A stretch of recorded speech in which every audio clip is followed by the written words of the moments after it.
Welcome to the Indie Corner After Dark. We're not only talking about all things independent comics, but everything comics. I'm Mikey. I'm Seamus. And today, people are back at it again with another episode of the Indie Corner After Dark, episode 19 to be in fact. And today is going to be a nice little kind of going back to format of just like, kind of our news segment, our news organized version of the podcast.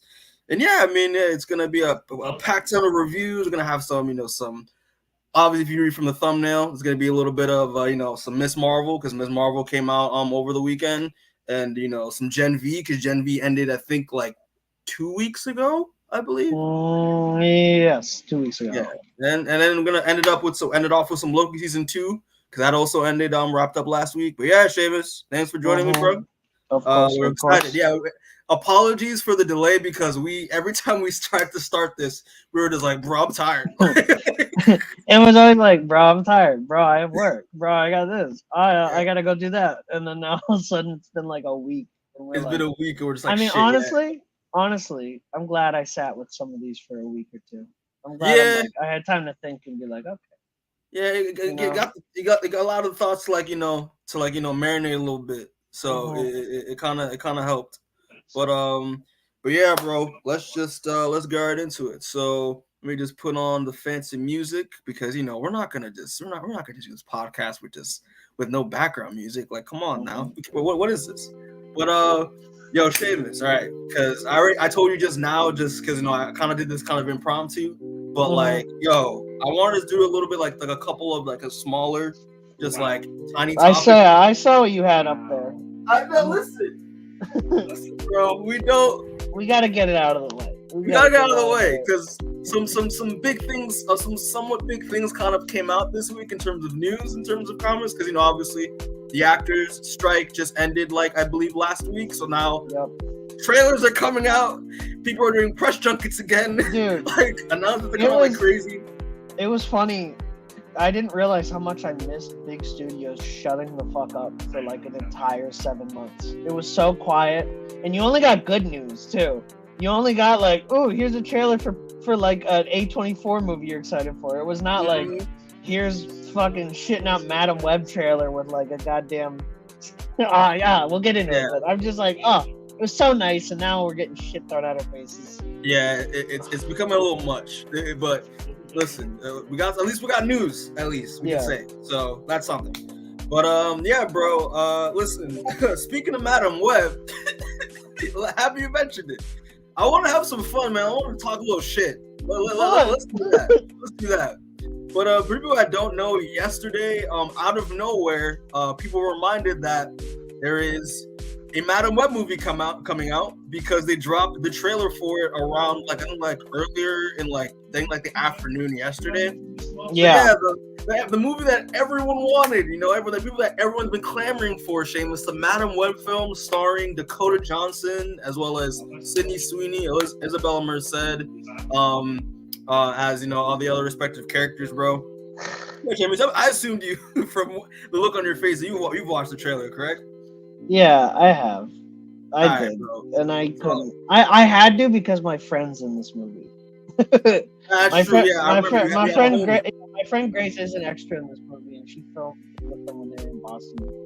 I don't know. You have a homie, so you had to support. So. I gotta at least support her, but like I don't support anything going on in this.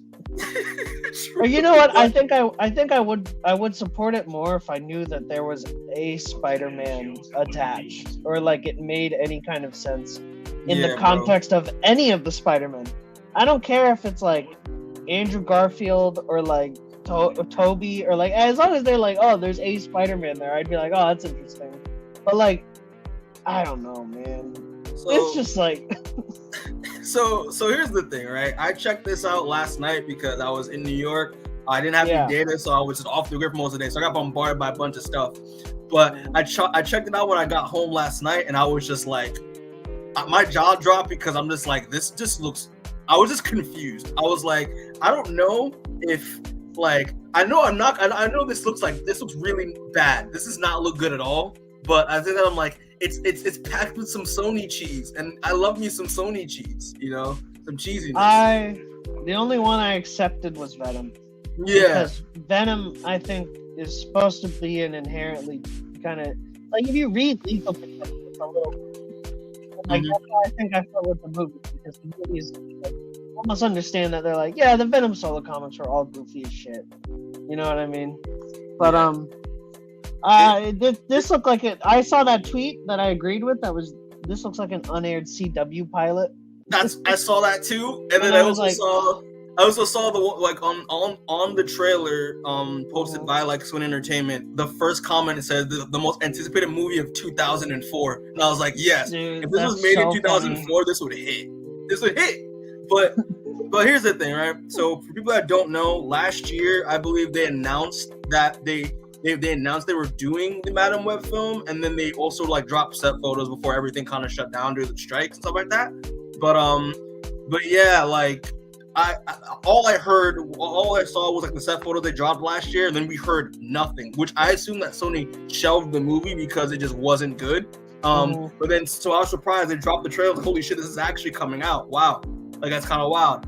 But from what it looks like, this movie is about. It's a bit confusing, but it's pretty. And this is why I'm like, you know, I'm kind of in the realm where like I'm intrigued by it because the concept of it sounds kind of cool on paper, where it's like pretty much Madam Web or like Cassandra Webb, who Dakota Johnson's playing, seeing vision of the future and involving people's deaths and all that stuff, and it gets intertwined with these three other characters who are younger, but they become future Spider-Women in the comics. So we have just Julia Carpenter, played by, you know, Wifey. The only reason why I'm gonna be watching this goddamn movie to begin with, freaking Sydney Sweeney. I'm only watching it because the Julia Carpenter spider suit actually looked kind of good. Yeah, right. Oh, okay. And then you got, you know, Anya Corazon, played by Isabella Merced, and you have the other actresses, names escaping me, but she's playing Maddie Franklin, so they're all three Spider-Women. So the idea is that you got Madam Web seeing the future and shit, and like, you know, gets connected with these other like potential spider people, but then you have Ezekiel Sims of all people, and as well, because I thought he was Kane. I thought they were doing Kane for a second. I always knew they were doing Ezekiel, but I've always just been confused by them doing Ezekiel. Like, yeah, right. Because you have Ezekiel Sims, who's essentially kind of like a Terminator, like a T-800 type of deal, chasing after these girls, trying to kill them for being potential Spider-Women, because they're going to be able to stop him in the future. So I'm like, that concept's kind of cool, but like I don't know about you, but like if they actually made that concept into an actual like a What If or like an Elseworld type of comic book, I would read the shit out of that. I think that'd be kind of fun. But seeing the execution again, the quality looks poor, like looks CW level, like that, which Seamus said, 2004 level type of quality. The script and like the line delivery, granted, it could be from the cutting of the trailer, but it's so wooden and dull, and I'm just like, god damn, this looks bad.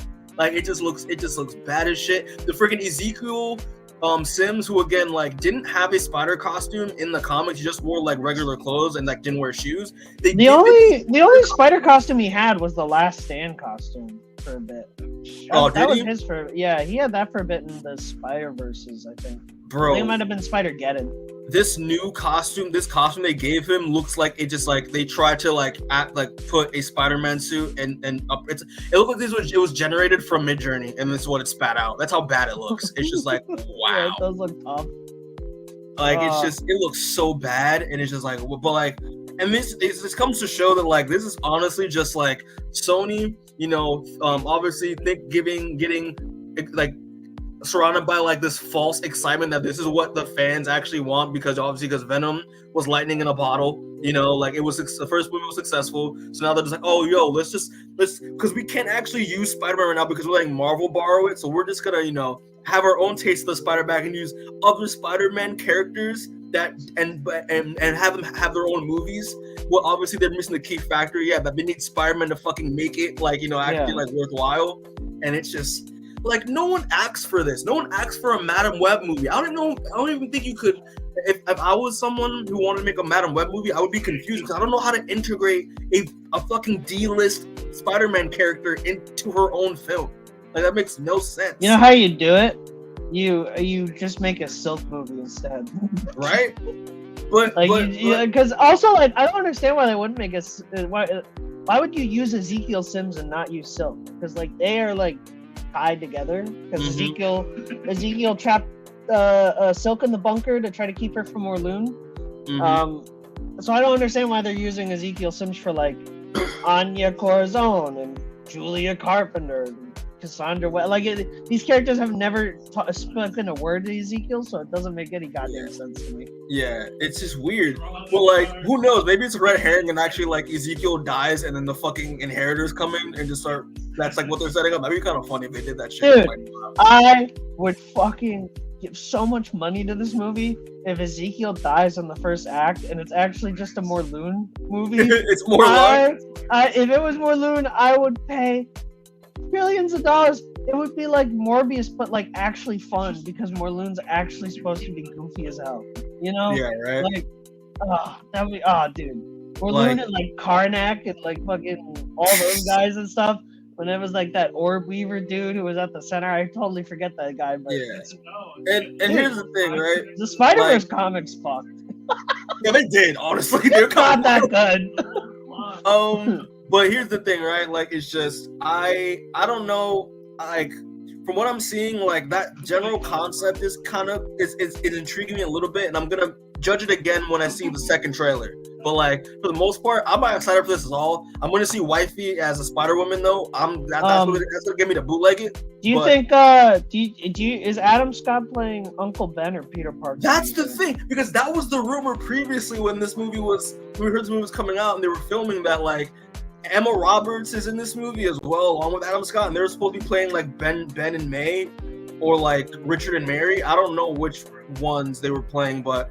Like, and how like the whole plot was that like there's someone who we now know is Ezekiel Sims, which I thought was gonna be Kane, but like he was going to kill the parents or like the parents of Peter Parker to stop Spider-Man forever existing. Like that was kind of cool, but like I don't know, maybe he is Richard Parker or Ben Parker. I don't know.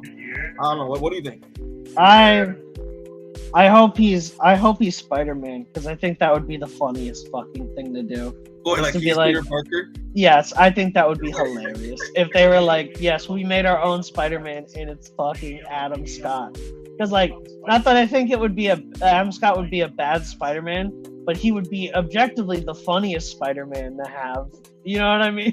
Because all I see him as is his Parks and Rec character. Yeah. So to think of that dude like fighting crime is so cool. Yeah, man. I'm actually kind of for it. That's what I'm saying. I'm for it because it would be funny, but also like Adam Scott would probably be good. It's not like he would eat shit as Peter. But yeah, like overall, like honestly, overall, it's another Sony cash grab. You know, they're just trying to like make lightning strike twice, but they failed with Moebius, and they're probably gonna fail with Kraven too. But I'll say this though, I'm more excited to watch Kraven now than this, because Kraven at least is rated R, and like that's gonna be at least entertaining. So yeah, this just makes me super depressed. They canceled that Black Cat Silver Sable movie, because that movie was for me. Yeah, Silver was not for anyone else. That could have been clutch. Oh, dude. I'm so. Did you? A little side tangent, by the way.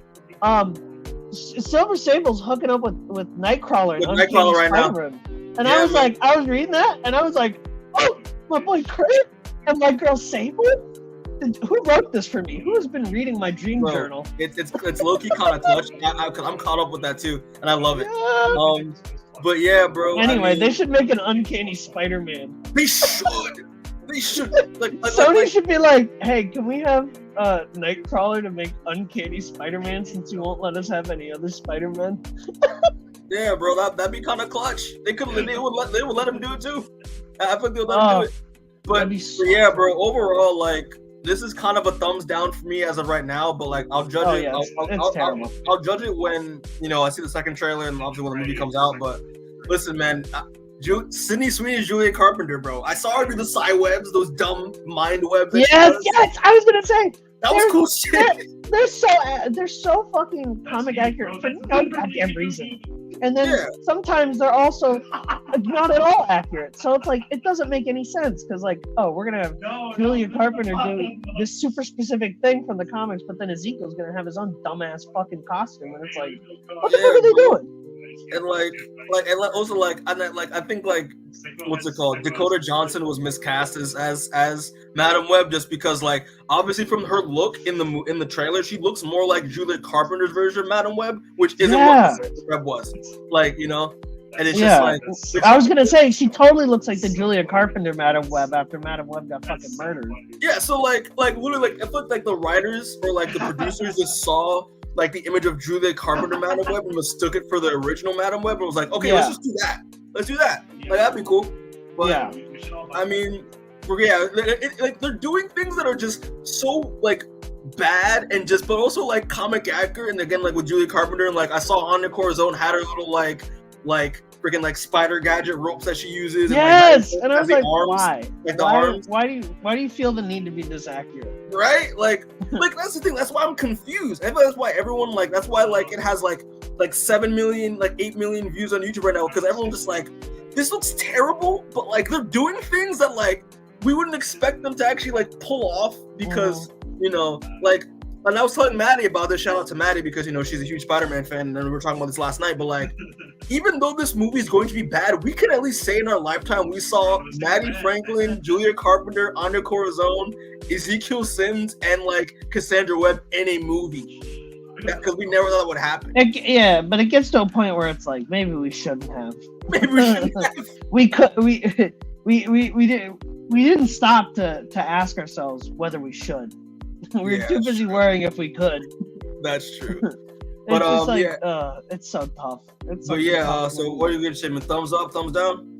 Oh, it's gonna be a thumbs down. It's gonna eternally, unless it is somehow so bad it's good, like Spider-Man 3. Yeah, I don't see this thing like. I'm just hoping they get the right amount of cheese, like Venom cheese. You know, that'll make it entertaining. Because the thing with Moebius was like, that was the only thing funny about Moebius was the memes around it. Because like when you watch the actual movie, even the actual movie is not bad enough to be fun or funny. It's just like, oh, this is just like boring as shit. You know. Yeah, so I hope this movie is bad enough that I can like have a good time at least. That's true, bro. I also do hope that like I'm at least entertained enough to ignore that how bad it is. You know, I'm just like, you know, like it has to be distracting for me. But yeah, listen, we'll see more trailers and stuff. But overall, right now, just I'm not with it. Only because of wifey. That's the only reason why I'm even checking out in the first place. Yeah. So, all right, bro. So you want to just move on? Yep. All right, so the next thing we're talking about is so obviously we got some 2 casting announcements that I want to point out, but we're gonna do the big DC one first. I wiped this from my memory. But yeah, so obviously, Seamus, we obviously know we did an after dark about it. James Gunn's doing the new DC is rebooting DC, and you know, obviously the first movie he's doing is Superman Legacy. And here's the thing, right? I think you told me about this, but I didn't really look into it until this morning. But yeah, so apparently they casted their villain for Superman Legacy. Villain, as James Gunn said. He said, do not be quick to call everyone who disagrees with you a villain. And I was like, motherfucker, James, I know you've read Authority comics. Come the fuck on. Right? I was like, bro, stop trying to be coy with it. I know you're gonna make him better, but like, come on, bro. But yeah, so here's the thing, as what Shay was putting out. So the villain that quote unquote they casted is the Engineer, and the Engineer is gonna be the, I guess, either the main antagonist or one of the antagonists for Superman Legacy. But they're doing the whole Authority, I think, is the. Yeah, pretty much. The Authority is pretty much going to be, what is it, like the Fatal Five? Yeah, they're going to be the man, because because I also heard that they're just adding Manchester Black to the Authority because the Grant Morrison comic. Yeah, because what's her name? Who's because the British girl is technically his sister, right? Yeah, freaking like Jenny. Yeah, Jenny Sparks. Yeah, Jenny Sparks. And then, yes. And then she gets reincarnated into Jenny Quantum. Yeah, I remember. Yeah. But yeah, bro, like the Engineer is gonna be either one of the antagonists of the movie, and this is what shocked. This is what would really grab me about it. the actress that they got to play her whose name is Maria Gabriela De Faria. For people who don't know, and this is a throwback to our channel, because I'm like, yes, bro. Maria Gabriela De Faria played Maria Salazar in Deadly Class. So I'm just like, yo. You're like, we finally get some Deadly Class views, hopefully soon. They're coming, Mikey. They're coming. Listen, God willing, but yo, I was so happy because now, like, James Gunn, that means James Gunn has watched Deadly Class. That's my headcanon. He's watched Deadly Class and has recognized how good these actors are. So I'm happy that now Maria has a chance to now get back into the game in a really big role for her career. So I'm very happy for her in that regard. But yeah, bro. What are your thoughts on the end? How do you think they're gonna do it? How do you think the approach is gonna be? I mean, at this point, it's kind of obvious what he's going for and what they're doing. The only thing that I am like not sure of is like, what are the Authority gonna do after this movie? Because they're getting their own whole movie after this. I know in this one they're gonna do What's So Funny About Truth, Justice, and the American Way. That whole issue. He's gonna make it into like a full comic book while adding in like bits and pieces from like those other ones he mentioned, like Birthright and stuff like that. And the Authority are gonna be the Fatal Five, where they're gonna be like, oh, we're gonna kill all these villains because we're real superheroes, Superman. And I hope, dude, I'm gonna nut when James Gunn adapts the scene where Superman snaps and like starts killing all of them. I'm going to cream because that is my favorite. The aftermath of that scene is my favorite Superman piece of media I've ever seen. I love that.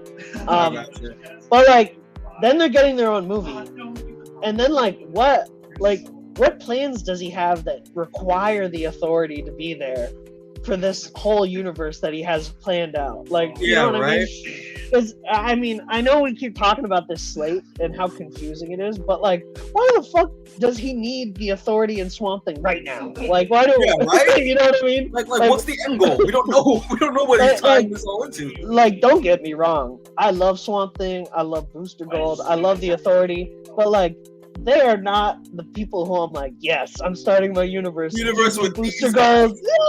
You know what I mean? So that's why I'm like. I'm eager to see him cook, and I'm eager to see the rest of the casting. I assume what it's is, since also he's using the Authority, which has like slightly more members than the Fatal Five. I think the Authority's like 8 or so. I think that's why that's why he cast like Mr. Terrific and Metamorpho and all those people. So that's gonna be like Superman's team. Yeah, you know what I mean. And then, so Superman's gonna have like future teams going forward, like obviously with Mr. Terrific and Metamorpho, we're probably gonna get the Terrific somewhere down the line. Hopefully. And I think I'm gonna take a little shot here, and I'm gonna say I think the Justice League is already gonna exist in Superman. I think the Justice League is already gonna exist, and I think Superman, it's gonna be like Justice League Unlimited, where Superman's just gonna be like calling the Watchtower, and he's like, "Hey, I need help."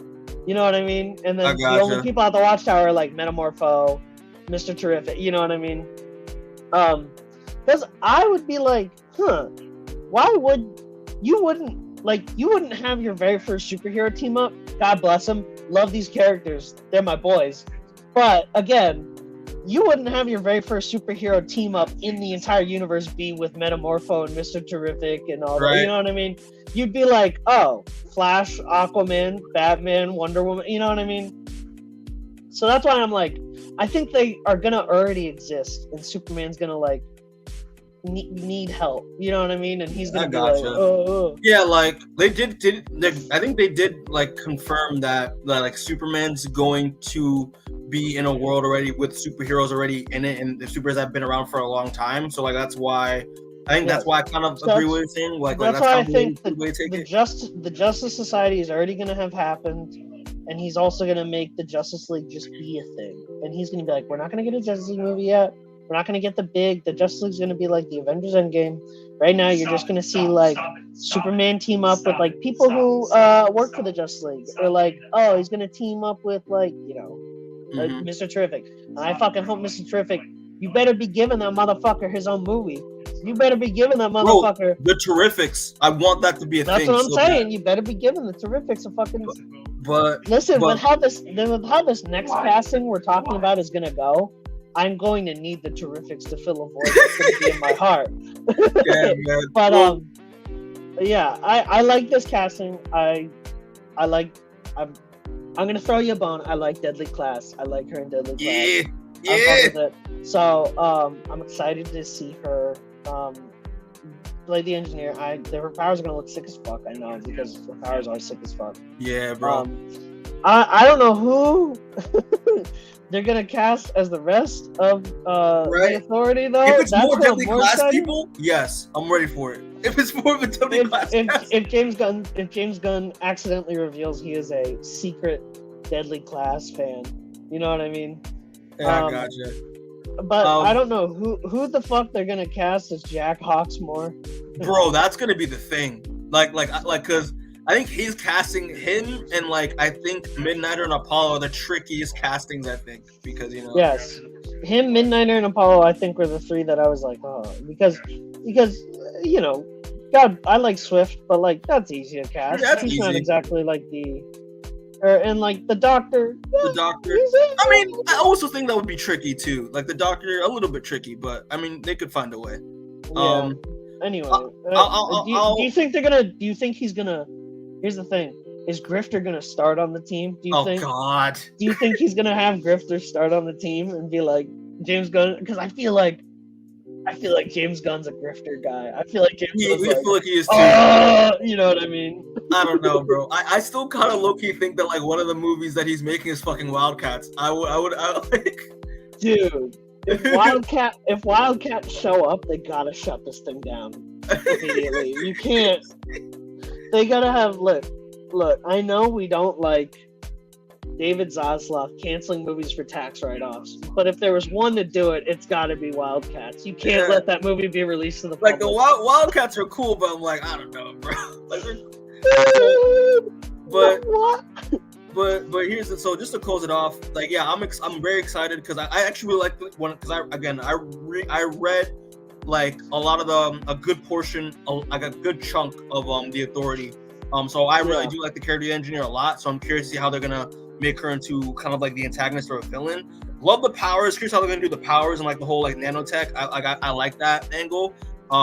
Again, congrats to Maria. Like, I'm super proud of her. Like she's a really good actress. Loved her in Deadly Class. If you guys haven't watched our season 1 review of Deadly Class with me and Rebecca that we did like 2 months ago, I'll put a little thing in the corner. Check it out. But she's amazing. And so yeah, like I'm curious to see what she's gonna do with the character, especially because like in Deadly Class, Maria's literally crazy. So like I'm curious if some of those isms are gonna be in here when she plays the engineer. But yeah, in terms of the story of Superman, I have no idea because like I was hoping the villain would be Brainiac, but like everybody else. I think he's gonna wait to do Brainiac because I feel like he wants to rightfully and smartly reestablish Superman in like culture as well. You know what I mean? Because like, despite Superman still being probably the most popular superhero, he hasn't really been that prevalent in culture since like he died in the 90s. You know what I mean? Yeah, that's true. Like since then, it's kind of been like because those Man of Steel movies sucked. Superman Returns wasn't really like the big event that they hoped for. Mm-hmm. So it was kind of like. So I think this movie he's trying to do. He's picking probably the best story to do it with. Yeah. Go read that, by the way. Go read that one issue.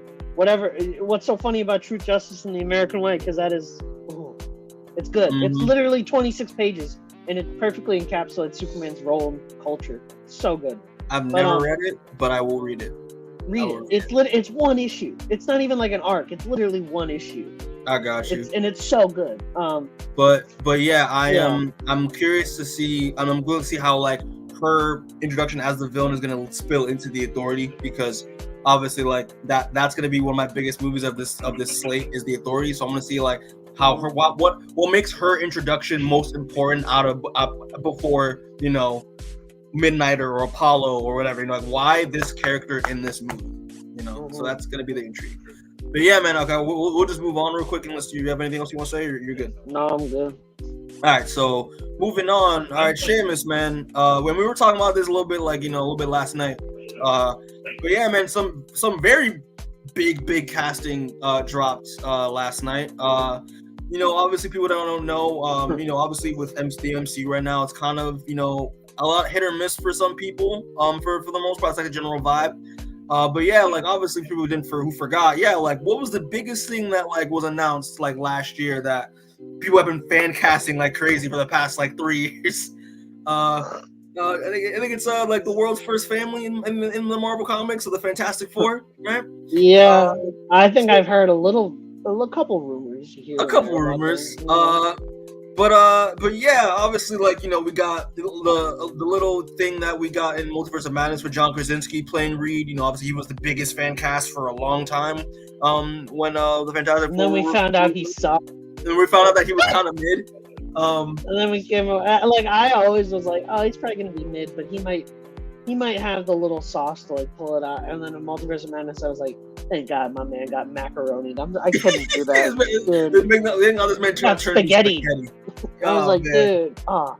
Dude, But yesterday my jaw dropped because they officially announced that our guy, he's from where is he from? Is he Cuban? Hey. Chile? I think he's Chilean. Chile. Yeah, from Chile. The Chilean wrist god himself, Pedro Pascal, is cast as Mr. Fantastic in the MCU for the Fantastic Four film. And Seamus, I wanna start with you, bro, because when we were talking about this last night, you were I hate this. I came to terms many months ago that I think I would hate any cast for the Fantastic Four outright. But this is a different level of hatred. I think this is just like not speaking on Pedro's ability as an actor or a person. I love him and everything else. I love him and everything else. I just think that this, out of all the roles, is not for him at all. I don't think this is it. And like maybe I hope to God in like 2 years when this movie comes out, I'm like, what was I thinking? He's you know what I mean? I hope. But like this just does not hit for me at all because it feels like Marvel, based on all the rumors that have come out about the casting of this movie, it feels like they ran out of people who they actually wanted to pick as Reed. And this was like their first or second, hey, you're a big name. Do you want to do this, please? You know what I mean? Because it feels like they went through Adam Driver, they went through Jake Gyllenhaal, they went through all these other people that had it and then turned it down. And now they're like, all right, Pedro, you already work for us. Do you just want to do this other thing for a month and get paid like $40 million? And it kind of makes me a little scared to see all the other casting, for this movie. The only one that got me hyped was I heard that they just today I saw it that they did you see the Galactus stuff? Yeah. I was like, oh, that's kind of nice. I was like, because when they said Antonio Banderas was rumored as Galactus, I was like, I like Antonio, but again, same thing. I don't think he's right for that. But then when they were like Javier Bardem Galactus, I was like, okay, that's got some sauce to it. I can see that, yeah, bro. Again, I love the Fantastic Four. They're probably my second favorite team in Marvel. I couldn't give a fuck as long as they nailed Doctor Doom. That is going to be. That's true. If Doctor Doom is cast even the slightest bit poorly, I think that is going to be the nail in the coffin for the MCU as a whole. Because if people see Doctor Doom and they're like, oh wow, because they know that guy's going to be like the main villain of the next saga or whatever. So if they see him and he comes out with like, you know what I mean, a bum ass actor that you're like, Pete Davidson is Doctor Doom. You know what I mean? People are going to be like, Pete Davidson, Wow, that's the name you pull out of your ass. Wow. Because, but tell me him as Doctor Doom wouldn't just make you go like, oh, what? I'll cry. You know what I mean? Right? That's how this felt to me. This felt like as if they cast Pete Davidson as Doctor Doom. So here's the thing, right? And I'll say my 2 cents so that we could just move on. But listen, again, I love Pedro Pascal. He's a really good actor. I mean, I fuck with him in Kingsman Golden Circle. Loved him in The Last of Us. Clearly, like The Last of Us was incredible. Love him as the Mandalorian, etc., etc., etc. He's a great actor. He's a great person in real life. So when I heard all this casting last night, I'm still kind of in shock. Like it hasn't set in with my mind yet, because even though I love Pedro Pascal, I can't see him as Reed. Exactly. I just can't see it yet. And it's just like, because like Reed, in my opinion, like he's obviously he's the world's smartest man in the MCU, but like in the Marvel universe. But like he has to be a guy who's very out of touch with the world, and I kind of can see that when he's playing. No, I was gonna say Pedro's too cool. He's too in touch with people. But the thing is, like, you can kind of get hints of that in The Last of Us when he plays Joel, especially early on in the season. So, like, I can kind of see where, like, I can kind of see that a little bit, but, like... But here's the thing. But I can't... Oh, shit. But I can't really see that as Reed, though. It's just strange. It's just strange. And I think we lost Seamus for a little bit there, so I'll just turn him off until he comes back. But, yeah, it's just weird. Like, I don't... Like, for y'all who's gonna watch this, like, can y'all see Pedro as Mr. Fantastic? Like, I just can't see it, man. I just can't see it. But yeah, I mean, for the most part, though, he can surprise us. He pretty much can surprise us. Like, he's an amazing actor. He knows he can do great work with any material that he's given. So, yeah, man, it's just it's confusing. It's confusing. But yeah, put down in the comments. Do y'all fuck with Pedro Pascal as Reed Richards? Like, yeah, let us know what you think in the comments down below. I'm kind of looking forward to it, but I'll see more when I see some set photos and when I see an official trailer. Seamus, you good? I love the casting of Pedro Pascal as Reed Richards. Yeah, Kevin Feige, you got on your ass. He will be a great addition to the future of the MCU.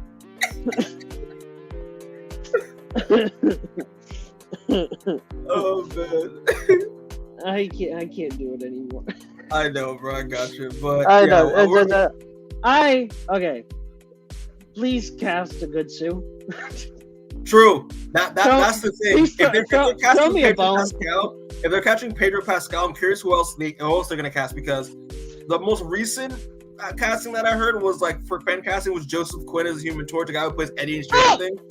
I've always hated that. I'm just like, yeesh, I don't know about that. His face is too British to even be considered any kind of sexual.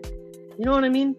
Yeah. Like Johnny Storm is supposed to be, looking like Chris Evans.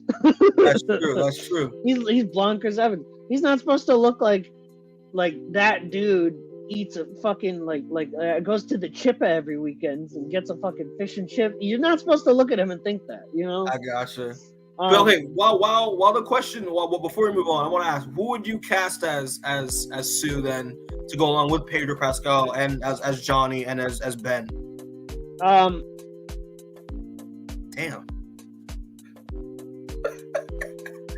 Man, Kevin Feige really don't want him. Kevin Feige really don't want him to say his piece. All right, yeah. When he comes back, we'll just we'll just move on. No. I don't think you can say anything. They were trying to silence me from saying Henry Winkler thing. They didn't want me to say Henry Winkler is the thing. Oh man. I was gonna say I like that. I like that rumored cast of Ebon Moss-Barack, the guy from The Bear, as the Thing. I do like that a lot. I think that's the first rumored casting that I've been like, give me that. That and I wish we could go back to Paul Mescal as Human Torch. I wish to God we could go back to Paul Mescal as Human Torch, because that that had me crying when I heard that was announced. Oh yeah, this guy. I kind of do. I gotta fuck with it. And you know, I think out of all the rumors, I think I like the Vanessa Kirby as Sue rumor. Vanessa Kirby is nice, but I like the before Vanessa Kirby was Jodie Comer from Free Guy. Oh yeah, I like Jodie Comer too. I didn't think Margot Robbie was ever a choice, and I don't know why that was a rumor for like 6 months straight. They came to me in my face and said Adam Driver and Margot Robbie, and I said, why? Why? What is the point of doing this if you're not gonna cast the movie? Don't fucking give me Adam Driver. God bless Adam Driver. They would be lucky to get him back for any franchise at this point. That's true. But yeah, I mean, just to close off, I mean, we'll see. That's obviously we'll see. Yeah, I hope. I'm praying. I'm gonna pray on it. All right, so now we're done with these with these sites, with these small topics. Now we're gonna get to the big stuff. So obviously, the Marvels came out last weekend, and the reviews have pretty much been mixed, but for the most part. So yeah, Seamus, we're gonna start off with, we're gonna do like a little bit of a spoiler free, and then we're just gonna go into spoilers. But yeah, so I mean, I'm gonna keep it a buck with you. I don't think there's like one spoiler worth talking about in this movie. That's gonna be 2 minutes.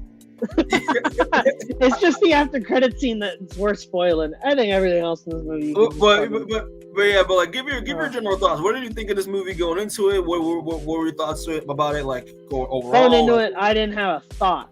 I wasn't even gonna see it, and then I ended up seeing it, and I had fun. It was like a 6.5. It was fun. Yeah. I like Nia DaCosta as a director. Oh, she's great. I think I can definitely see her in this movie. It is muddied by MCU standards, but of course. Yeah, I thought everyone did a good, like a serviceable job. That's the issue with this movie, is that it wasn't like it was Eternals or Quantumania, where it was so mixed that it was like, you could be very opinionated on those movies. This one just came out and I was just like, yeah, I had a good time. I'm not a fan of Captain Marvel in the comics. Just, she's a hometown girl for me, but her comics generally haven't been too terribly interesting. So, I mean, I like Brie Larson a lot. She does good. I like Iman Vellani the most. I think her and Samuel L. Jackson were fucking around this entire movie, and it was great to see. I love Samuel L. just like dicking around the whole movie. I think that's incredible. That should have been Secret Invasion. It should have just been Samuel L. Jackson dicking around in the MCU. That's what Secret Invasion should have been. Just him sitting there, just going up to people and just going motherfucker, and then just shooting people. That's all I needed, and they didn't even give me that. So that's why that fucking show is shit. Yeah, I saw it and I had an alright time. That first fight scene where they're all switching was really cool. I will say that. Yeah. That first fight scene where they were playing Skrillex and I heard Missy Elliott and they were doing the switches, I was like, this is fun. I'm having fun. And then it never really hit that again. I never really got that level of like, so it was fun. It was alright.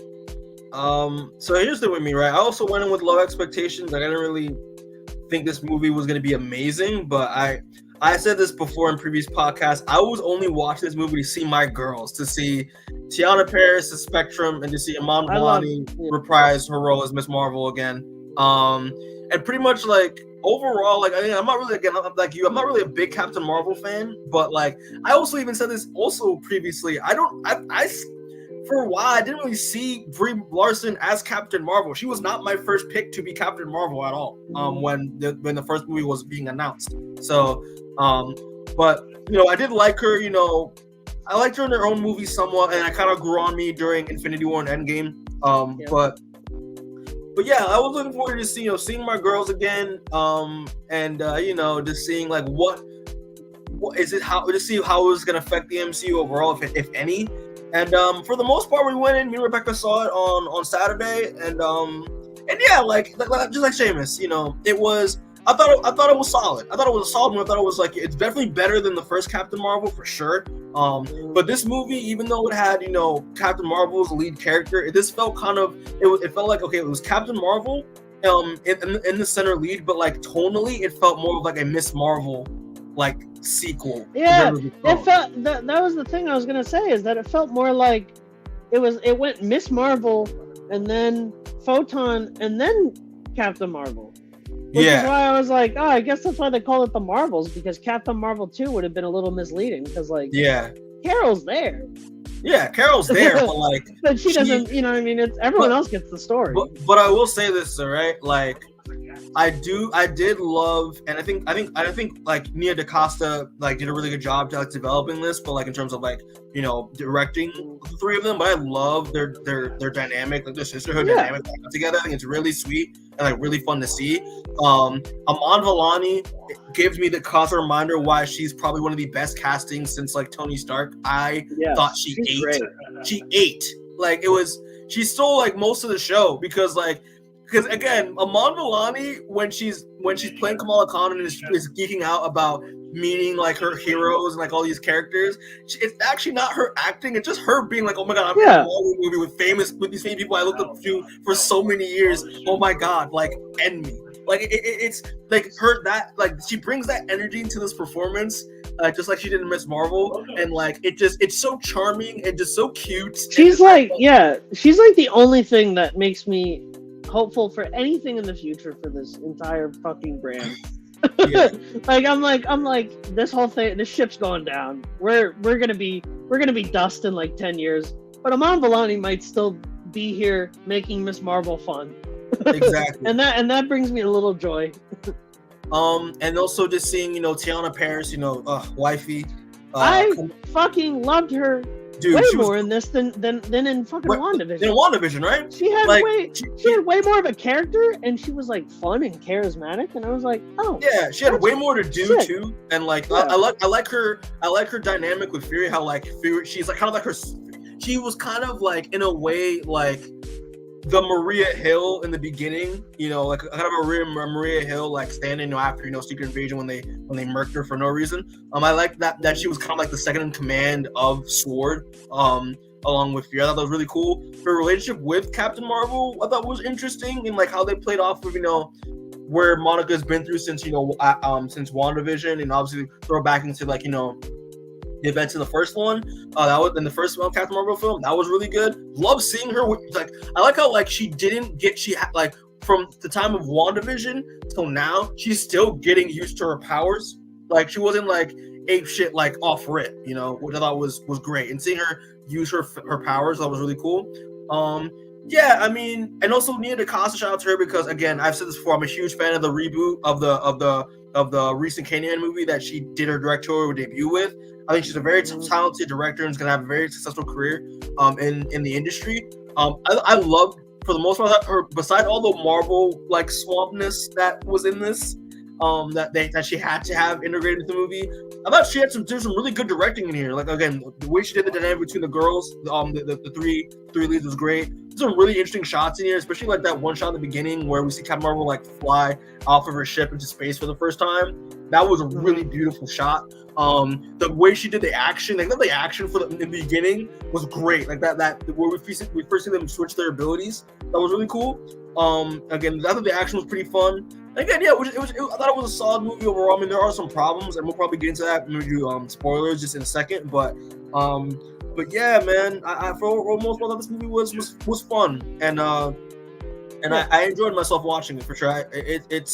But yeah, Shane, if you want to like get into spoilers real quick, because there's some parts that I'm gonna go ahead. I have some thoughts. I have some things I must say. All right, so real talk. All right, so one of the things that I did enjoy about, especially Kamala's arc in here, is the fact that, like, yeah, while obviously we know Kamala as, you know, the fangirl, you know, obviously she's a fan of these characters, and obviously, you know, and becomes a good superhero in her own right, you know, protecting Jersey City. But I did like the fact that, like, when we see, you know, obviously we're gonna talk about Dar-Ben, who's the villain, of the film, when Dar-Ben gets rid of, destroys that, like, that Skrull, like, refugee planet, we see Kamala now understanding the actual, like, cost and stakes of being a hero, like, and we kind of see her, mature a little bit, throughout the course of the story, which I really loved. And I was like, I'm happy that, like, they show, like, yeah, like, even though Kamala loves the fluff and, like, the greatness of being a superhero, she's gonna have to experience, the cost and, like, the actual sense of urgency and the serious stakes of what it takes to be a superhero. When Miss Marvel, when Captain Marvel was, like, yelling at her, like, yo, like, we can't save everybody, like, I love how, like, that hit her. And I was like, that's really cool. Interesting character. It was cool, but it was also, like, I feel like this is a issue that I was gonna bring up. I feel like, surprisingly enough, you don't really say this with Marvel movies anymore, but I feel like it was too short. Like, I feel like you could have added 10 minutes to make those emotional beats a little more fleshed out and not as, like, odd, Because I feel like the emotional beats were kind of started, and then you didn't really get the second arc, you know what I mean? They start, you don't get the arc, it's just they start, and then at a later point in the movie, you get the resolution. You don't really get, like, I have to think about this, or, we aren't really on the same page, or you get that for, like, a second, and it's just more like like they jump. And it's a little weird. And I feel like if you added 20 more minutes to this movie, even like 15, you probably could have gotten there and added those, like, because this movie's only, like, I think, like... I got an hour and 42 minutes. It's like 100 minutes. It went quick. Yeah. So that's why I'm like, I feel like you could comfortably add, like, 15 minutes and people wouldn't, like, be like, oh, this movie feels so long, Like, I did not like Dar-Ben at all, by the way, too. Bro, listen, okay, here's the thing, right? We gotta stop. Listen, if it's not the Kree intelligence, stop fucking using them, because no one gives a shit about the Kree. Yeah. It's like literally, it's just Al Ewing who cares about the Kree now. No one else does. And this isn't a knock to the actress, which named Zawe Ashton, who is, I think, this Tom Hiddleston's fiance.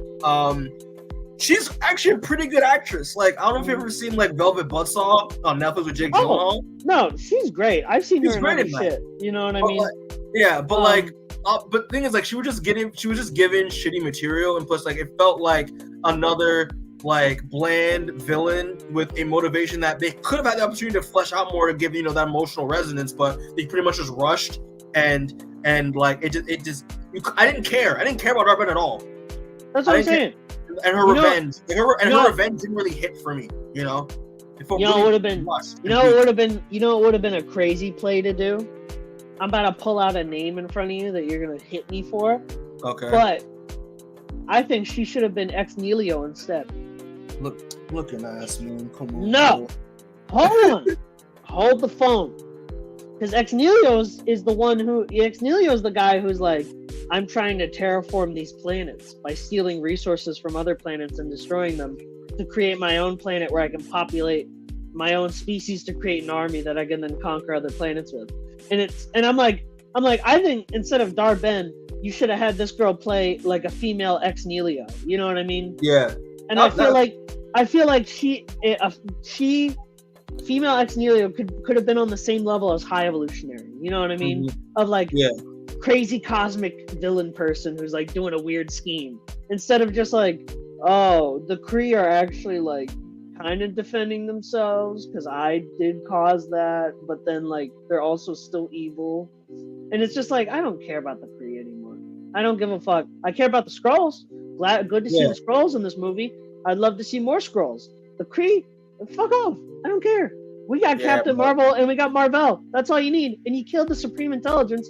No more fun stories there. Get it out. That was also kind of wild because like they tried to rush like a character arc, like a character arc with Captain Marvel. It's like out of nowhere. It was out of nowhere where she was like, "Oh yeah, I just killed the Supreme Intelligence, and that's why they created me." You get one line reference. You get 2 lines referencing it, and then you get the backstory and then resolution in the same 10 minutes. And it's like, what? Like she mentions once, like, they called me the Annihilator, and you're like, okay, maybe because she like, killed Marvel and like killed Jude Law's character in that, That's and she what I annihilated the thought. army. I'm like, Yeah, no, and then they're like, oh, by the way, they killed the super important character off screen because we're not going to use the Supreme Intelligence anymore. Mm-hmm. And it's like, yeah, I get that. You know, there are not very many Supreme Intelligence. I think the Kree Supreme Intelligence has as many good stories as Kraven does, which is one. And that's the one.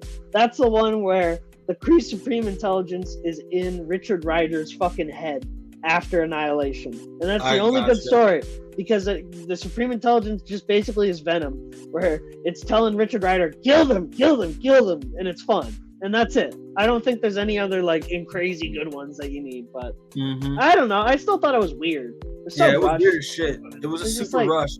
But I did like the fact that like because of the whole dynamic now and like the change of tone, that like I did like to see that like like Captain Marvel and like Carol Danvers was a lot less stoic and less serious. Like it was actually a little bit lighthearted. They still don't know how to write her. They still don't know what the fuck to do.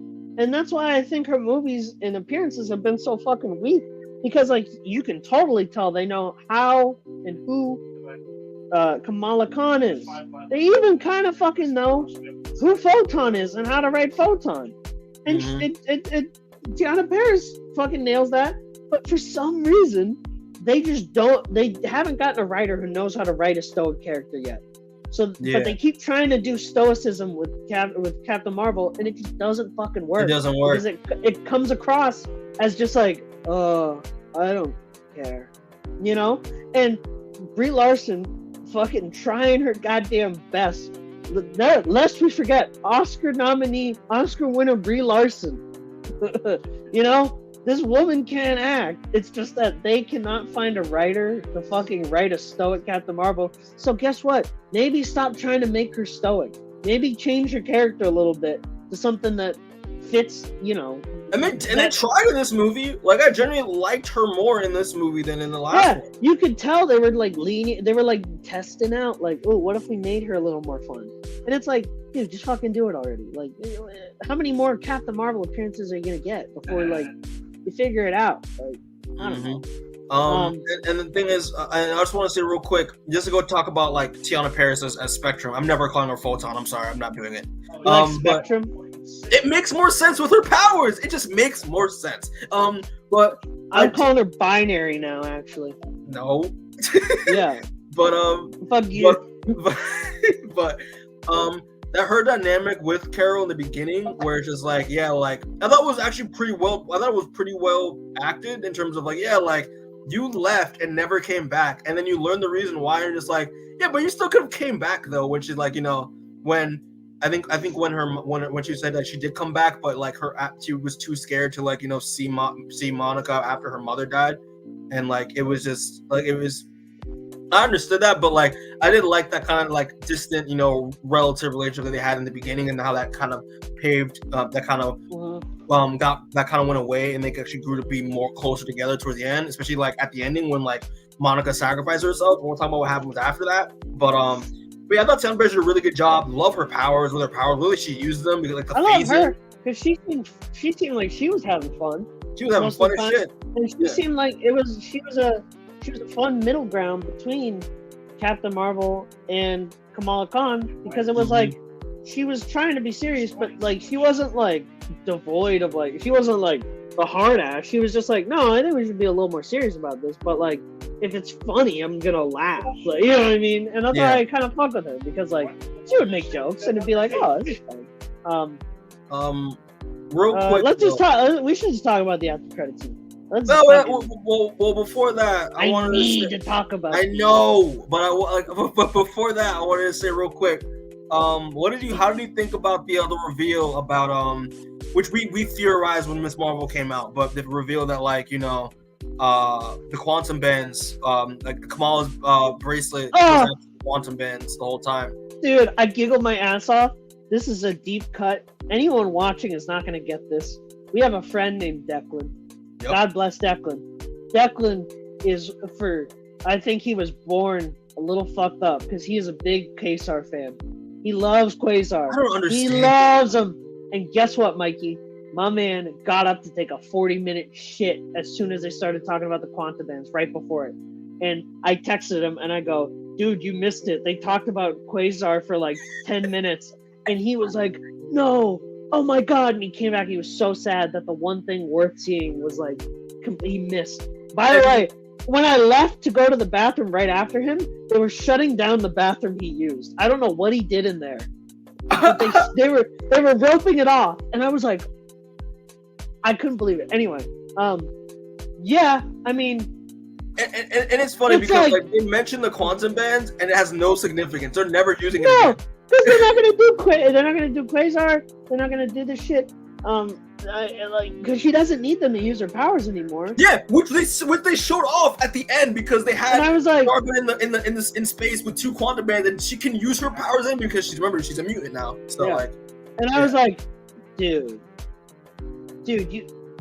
I was just like, because I was praying her mutant power. What? Like they activated her mutant gene, and that she's stretchy, and that it's coming. Shit. And I was hoping that would have been like the. I was hoping in Miss Marvel, I was hoping that the quantum bands were showing her future powers and what she could do through light manipulation. You know what I mean? Like, like you can do all these punchy shit later, and we're gonna activate the gene, and it has to cook because you technically were a carrier, but you're not an actual mutant, and the quantum bands activated it. You know what I mean? Yeah, I got you. But then at the end of this movie, they're like, no, her mutant gene is light powers still, and I'm like. So she's Dazzler, you fuck? Is she Jubilee, you fuckers? Jubilee? What are we doing? You know what I mean? Oh, man. I just, cause like, why the fuck can we not, like, have stretchy powers if you're just cast fucking Pedro Pascal as Mr. Fantastic? What are we doing? It's not even stretchy. It just looks stretchy. It's polymorph. She's Luffy. Give me fucking Luffy. Yeah. And they nailed Luffy. They nailed him. I will say this before we go into like the end credit scene and like the ending and the end credit scene. I love Sam Jackson in this. Such a breath of fresh air after the bullshit of Secret Invasion. I was so nice to see him as like the babysitter of the cons. I love the cons as well in this. I love Kamala's family and like in space and shit. I saw like a criticism that was like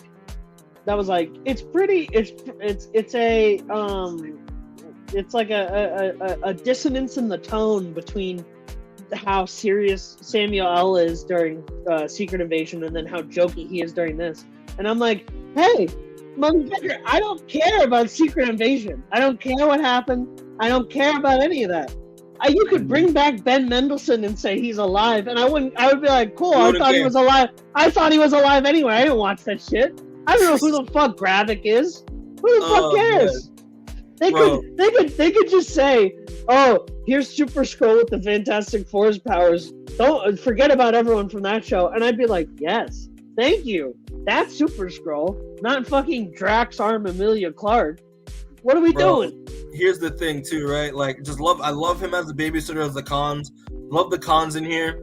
Love the fact that when they're like about to drop onto like when they're re-entering Earth, you have freaking what's his name? Amar or Amir, her brother, start fucking praying to Allah. Like, whoa. Yeah. Like, and I love that Samuel's like, no, keep going, bro. We need all the help we can get. Yo, but here's the thing, right? The GOAT character, the best character was fucking Goose. I loved Goose in this. Bro, Goose was terrifying. They did Goose. Goose was funny. That's where all the Candyman stuff came from, was freaking Goose in this movie. When it's revealed that Goose was eating so much shit because she was pregnant and gave birth to like 300 freaking Florkins, and they had to fucking have all the Florkins eat them because that's like the fun.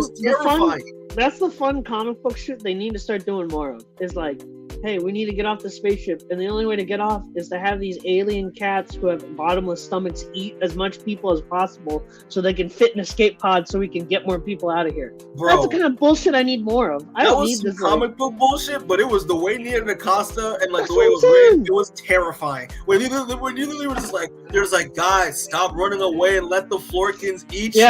And they were like, I'm sorry, and then it'd be the most gruesome eating scene you've ever seen. And I'm like, this is hilarious. This is exactly what I fucking needed. That was like the highlight of the movie. I was dying the entire time.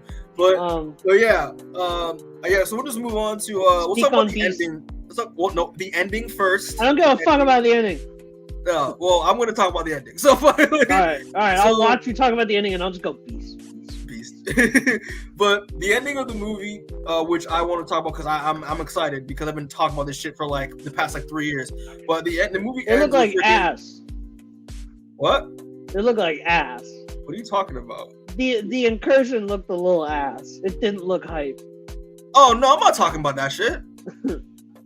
That's the ending, motherfucker. That's how the movie ends. I know, and like, hold on.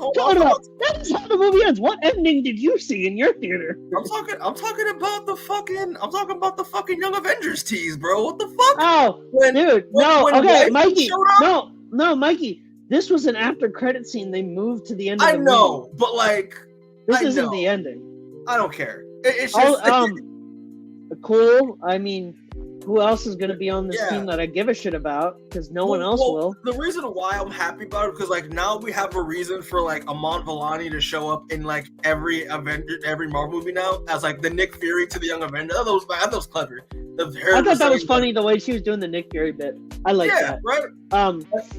I will only give a shit about this team.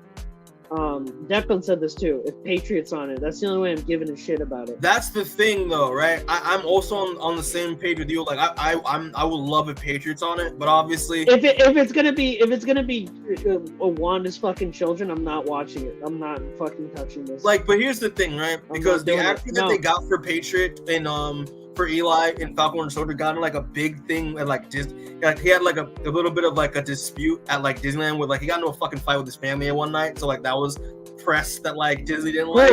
That sounds like Patriot.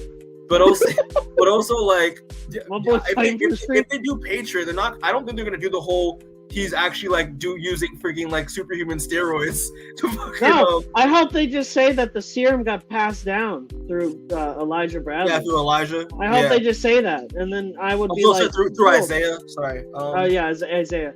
I hope they just say that because I would be like, cool. But listen, sure, it's genetic now. I'm excited. Like I like the fact that Amon Vellani is gonna be the Nick Fury of. Nick Fury adjacent to the recruiting for the Young Avengers. Haley Steinfeld, listen, we love Haley Steinfeld up in here. We love Kate Bishop. So like happy to see her involved. She mentioned Cassie Lang as well. Yeah, I don't give a fuck about Cassie Lang. They're gonna recast her because Catherine Newton didn't do a good job. Catherine Newton's tapping out. What's the point of having these people though? You know, we all know it. Here's the thing: we all know where this is going. We all know that secretly Deadpool 3 and Loki are the shows that are the things that are actually going to fucking matter going forward towards Secret War. So like what's the point of having the Young Avengers here if they're not going to play, they're not going to play any role in those movies. They're going to be glorified cameos in those movies. They're not going to have character arcs. It's not going to matter. So, like, why give space for it? Why try to give any kind of breath for it right now when it's not going to matter? And it's not going to factor into your finale. You know what I mean? And this is one thing that I like about James Gunn is that as much as we are like, why the fuck is the Authority there? You at least sense that there's a plan. You sense that there's like, okay, he must be using the Authority for a reason. Whereas with the Young Avengers, you know, oh cool, I can't wait for them to have a TV show I'm not gonna watch, and then for them to never show up again as a team. You know? Yeah. Like I don't see the end goal here, but it still gets me excited because I'm out of bias. I'm a big Young Avengers fan. I love that. Name one comic, Fivehead, and you can't name Children's Crusade. Fuck you. That's the one everyone names. Honestly, name one other Young Avengers. I was about to say the initial 2 runs and then fucking get Children's Crusade. Fuck you. Everyone says Children's Crusade because that's the only one I can name. But I'm a fan of the team. So like, I'm a fan of the champions, dick. Sam Alexander for life. Amadeus Cho Ho, motherfucker. Listen, bro. Get Amadeus Cho in here. We're not talking about champions, but yeah. I mean, I'm looking forward to it. I mean, because obviously, like, we got these 3, and then obviously we know that I think they said that Wiccan was gonna at least like was gonna appear in Agatha or some shit. That's one thing I want them to do is that like get rid of Scar because they're gonna ruin him anyway. Just do Hulkling. I'm surprised we didn't get Hulkling. I like a tease of Hulkling in this. To be honest with you, I was surprised. I just I don't care. I've lost all feeling. It's so hard to give a shit anymore. You know what I mean? Like when we get to the point. All right. So yeah, done with that because Sheamus is about to like literally like explode. Well, we'll do the after credits, mid credit scene, after credits, whatever the fuck it came in order of the movie. But obviously, the ending of the movie happens with Monica Rambeau. She sacrificed herself to close that rift from the other dimension. She wakes up and sees her mom and then freaks out and is like, oh shit, it's kind of wild. And then she's greeted by a very familiar character that I did not see coming, but the person who is tending to her care is fucking Beast. It's Beast. And it's Kelsey Grammer playing Beast. And I'm like, that's wild. Like I literally was like, I was talking to Rebecca when the moment that happened, I was like, I'm sorry, excuse me? Like I was like, whoa, like that's kind of a big deal. And the fact that like and then like they kind of modeled the character off of like animated series, like 90s animated series Beast a little bit. And yeah, bro, I was excited. And not only that, but they also revealed as well that this version of Maria Rambeau, who's seen next to Monica Rambeau, is this universe's version of Captain Marvel, but in this case is binary. And that was kind of what I thought was pretty cool. So like they have a way to now use Lashana Lynch in future in a potential role. So yeah, Sheamus, I can't hear you. You're silent. I was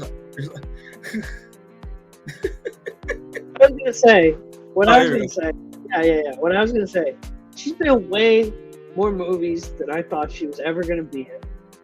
Mm-hmm. The fact that you have a screenshot from the Multiverse of Madness and you have a screenshot from the Marvel, I thought she was just gonna be in Captain Marvel and then she was gonna, that was it. Curtains for her. But the fact that she's been in so many movies, I'm like, whoa. Listen, man. Kevin Feige recognizes real, bro. Get that fucking paycheck. Yeah, he recognizes real. Like, listen, she's a talented actress. Like, I loved her in The Woman King. Like, she was great in The Woman King last year. It's just she's never given anything to do other than to show up and be like, look, it's me. And then she goes away. And I'm like, maybe give her something to do next time if you're going to keep using her. Yeah, bro. But first off, what do you think of Beast? What do you think is entailing here? Because I think it's kind of confirmed that like they're gonna just weave in the X-Men with multiverse shit. Yeah, I mean, that's what Deadpool 3 is gonna be about. That's what it's just gonna straight up be like that. Them being like, oh, the X. Because I always knew that they weren't ever gonna do the X-Men naturally showing up in the MCU because it's so late to do that it wouldn't make any sense. You know what I mean? Mm-hmm. So that's why I was always like, they're probably gonna have,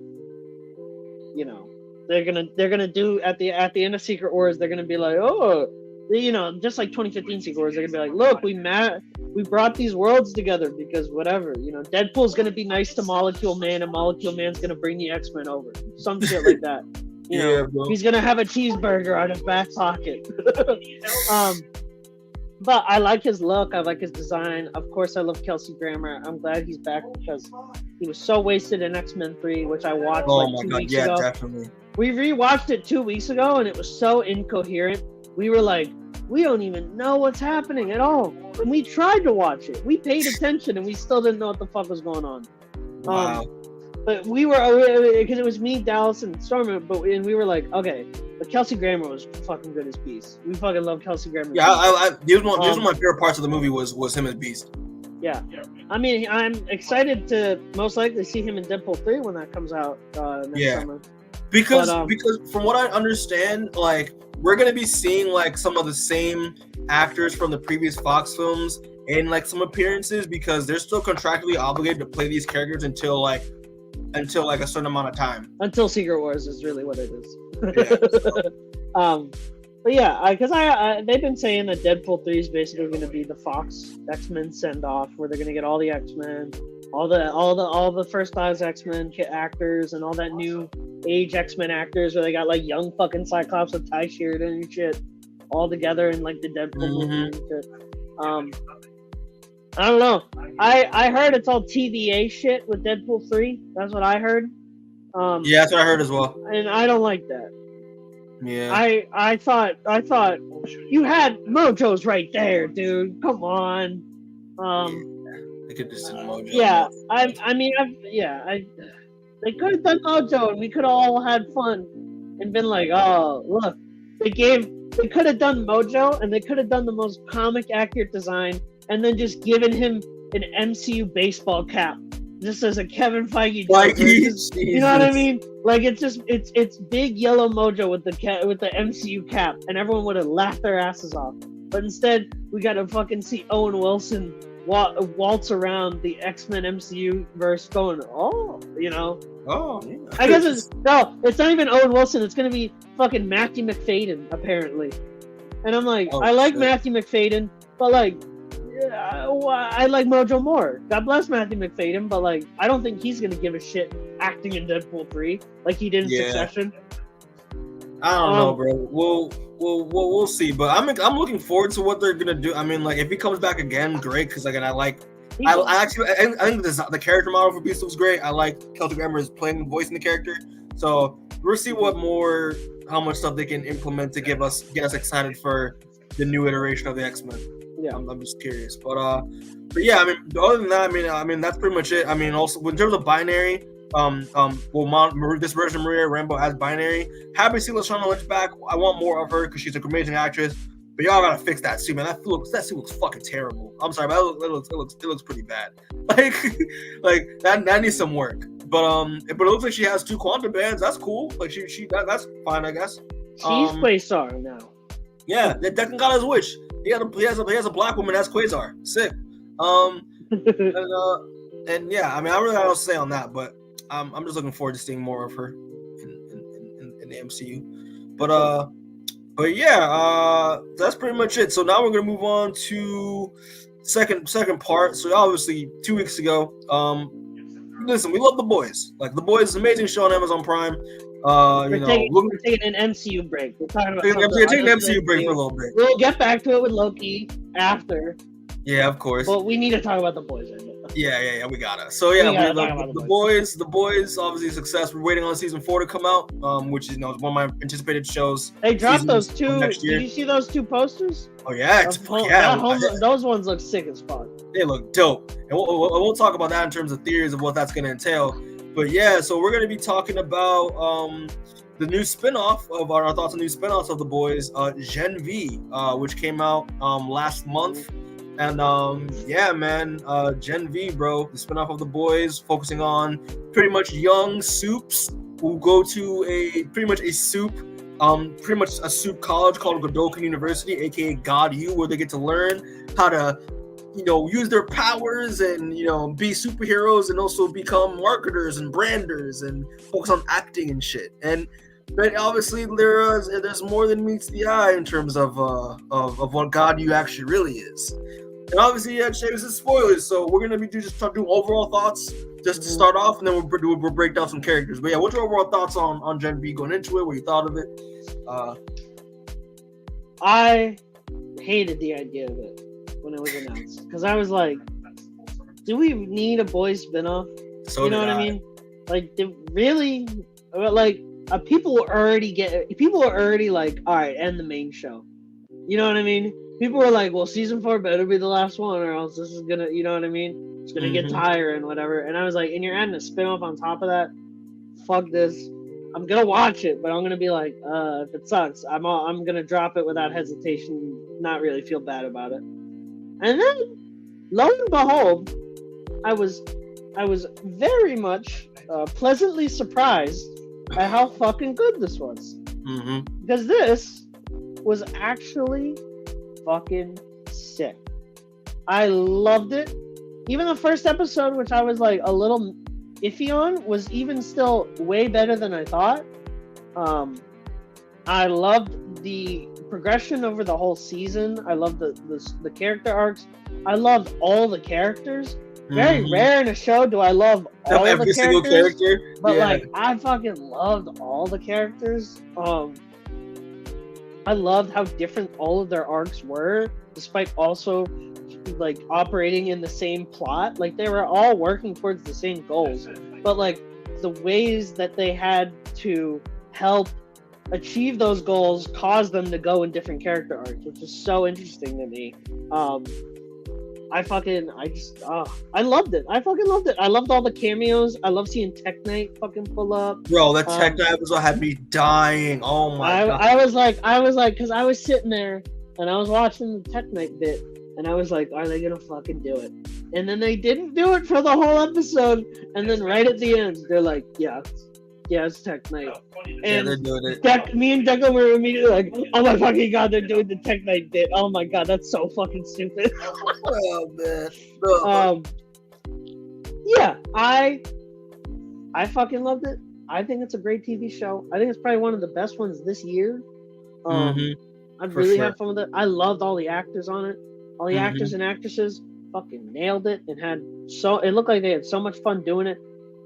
I love Clancy Brown was in it for like 10 minutes and then gets like fucking murdered. It gets annihilated. That's so funny. I loved all the cameos and shit they had in it who were like a little more than cameos because they actually contributed to the plot. So like because that's my issue with cameos in these kind of comic book movies is that they sometimes just like show up and they don't have any contribution to the plot, and that's why I was scared that like when they were like, oh, look, Homelander might show up, I was like, oh, is he gonna have is it gonna be like a little bit, and then lo and behold, he's a plot point, and I'm like, all right, I'm fine with that. So I thought the writing was really clever. I thought it was really well done. I fucking loved it. I loved the show. I'll say this as well. I kind of, when this show was announced, going into it, I also thought, oh god, why would we need a boy spinoff? Well, no one asked for this. Like it was just. I went in just. Did you ask for it? I didn't ask for it. I didn't ask for it either. No, I didn't fucking ask for it.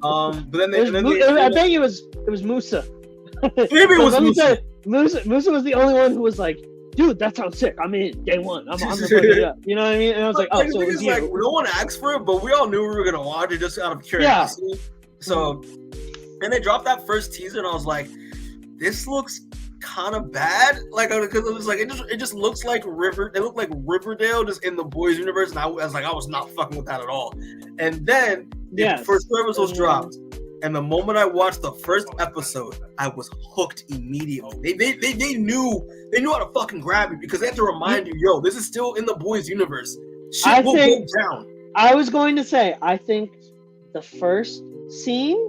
Oh my god! I think the first scene. Spoilers, bro. You can say it. You can say it. We can go now. I think the first scene where they show the origin of Marie's powers and her getting it was incredible, and I was like, yes, I love that. I think the ending scene where Patrick Schwarzenegger's character goes off the rails was another part where I was like, you got me in. And then the entire setup of the subplot with the woods. I think those 3 things are the things that made me immediately go, I think I'm going to have to watch this whole show, because this shit was interesting. It was the pilot was so well crafted. I loved it. Oh god. Like for overall, just to say overall, the cast for this show is incredible. Love every single actor and actress who plays the main cast. They're all great. The characters are so well written, so complex, so layered, and like kind of relatable in a way, especially in terms of some of the subject matter that each character goes through. I think is very well done. The whole God U environment, especially in the first episode, where you get to see like what an actual like Vought run university institution actually looks like.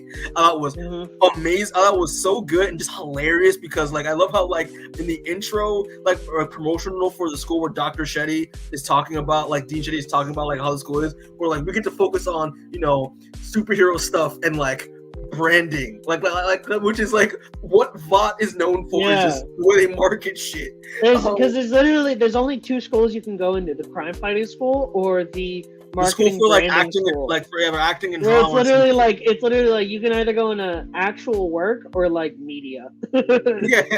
And I'm like, that's funny that there's only 2 that was schools. great. the whole, most importantly, like the whole mystery. Like this felt kind of like a for, I don't know if this is a kind of a throwback for you, Seamus, but it kind of felt like Tower Prep. It was an actual like dude. mystery. I knew you were gonna fucking say Tower Prep, where you were like, it's a school and there's a mystery, and I was like, yeah, dude, yeah, bro, I fucking love Tower Prep, bro. Whoever watched Tower Prep, watch that shit. It's on YouTube. Dude, you can watch if it. you like Paul Dini, which you should, watch Tower Prep.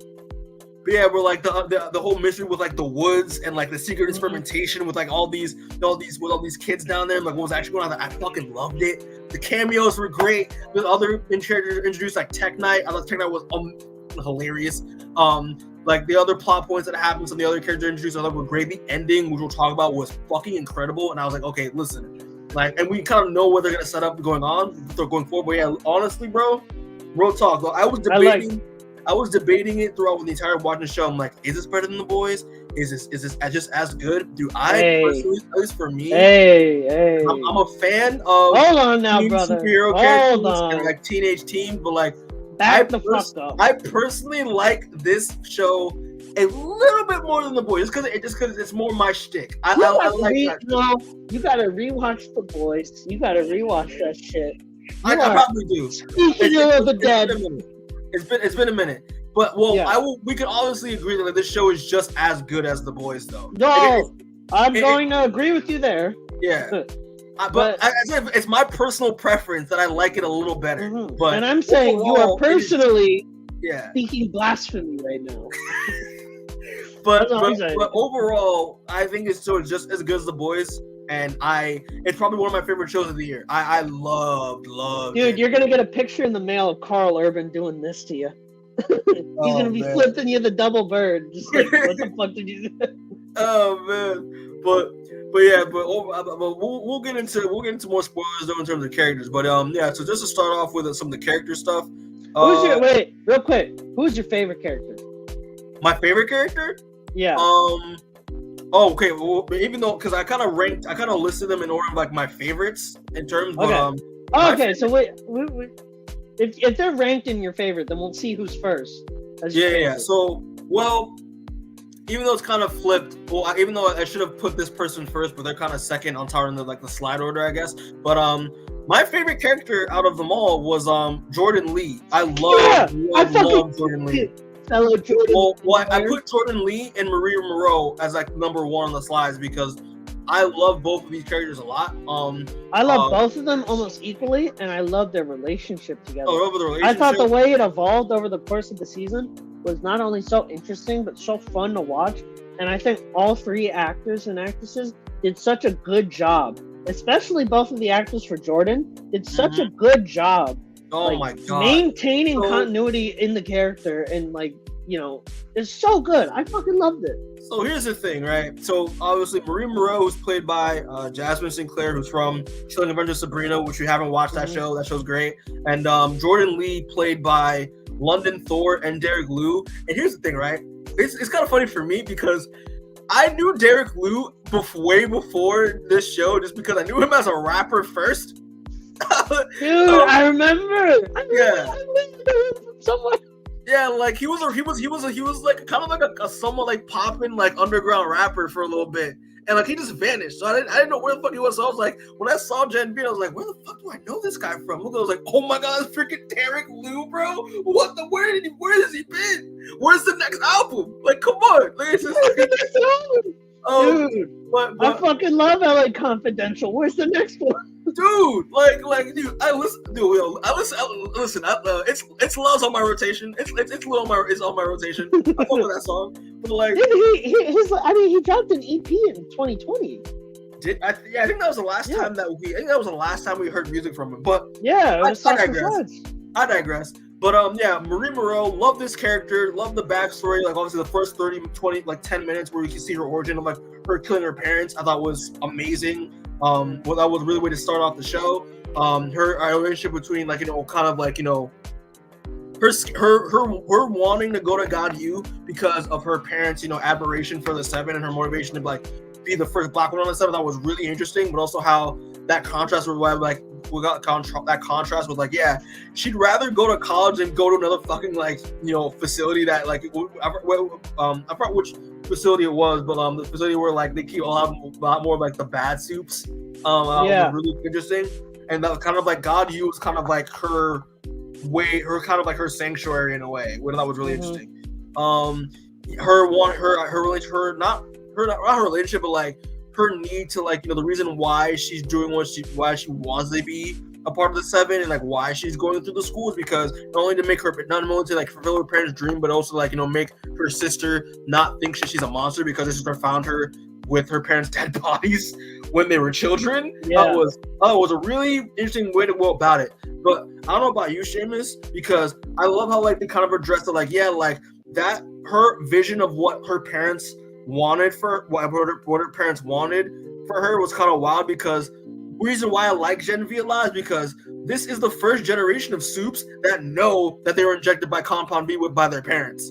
Not like, you know, like Starlight or like the Deep or Homelander and H like that, the previous generation. So like, even though like Marie Moreau's parents were put in high esteem or put into high esteem for high esteem to her, deep down though, we all know that like, yeah, she was injected by her parents voluntarily had her injected with Compound V to make themselves, just because they wanted a daughter on the Seven. You know, they did it for selfish ass reasons, like every other asshole parent did. You know, so I kind of like that dynamic. I don't know. What are your thoughts on Marie Moreau, real quick? Then we'll move on to more Jordan shit, because I think she's a very strong main character, and I'm very glad they centered the show around her, because she was so good. Jasmine Sinclair was so good as her.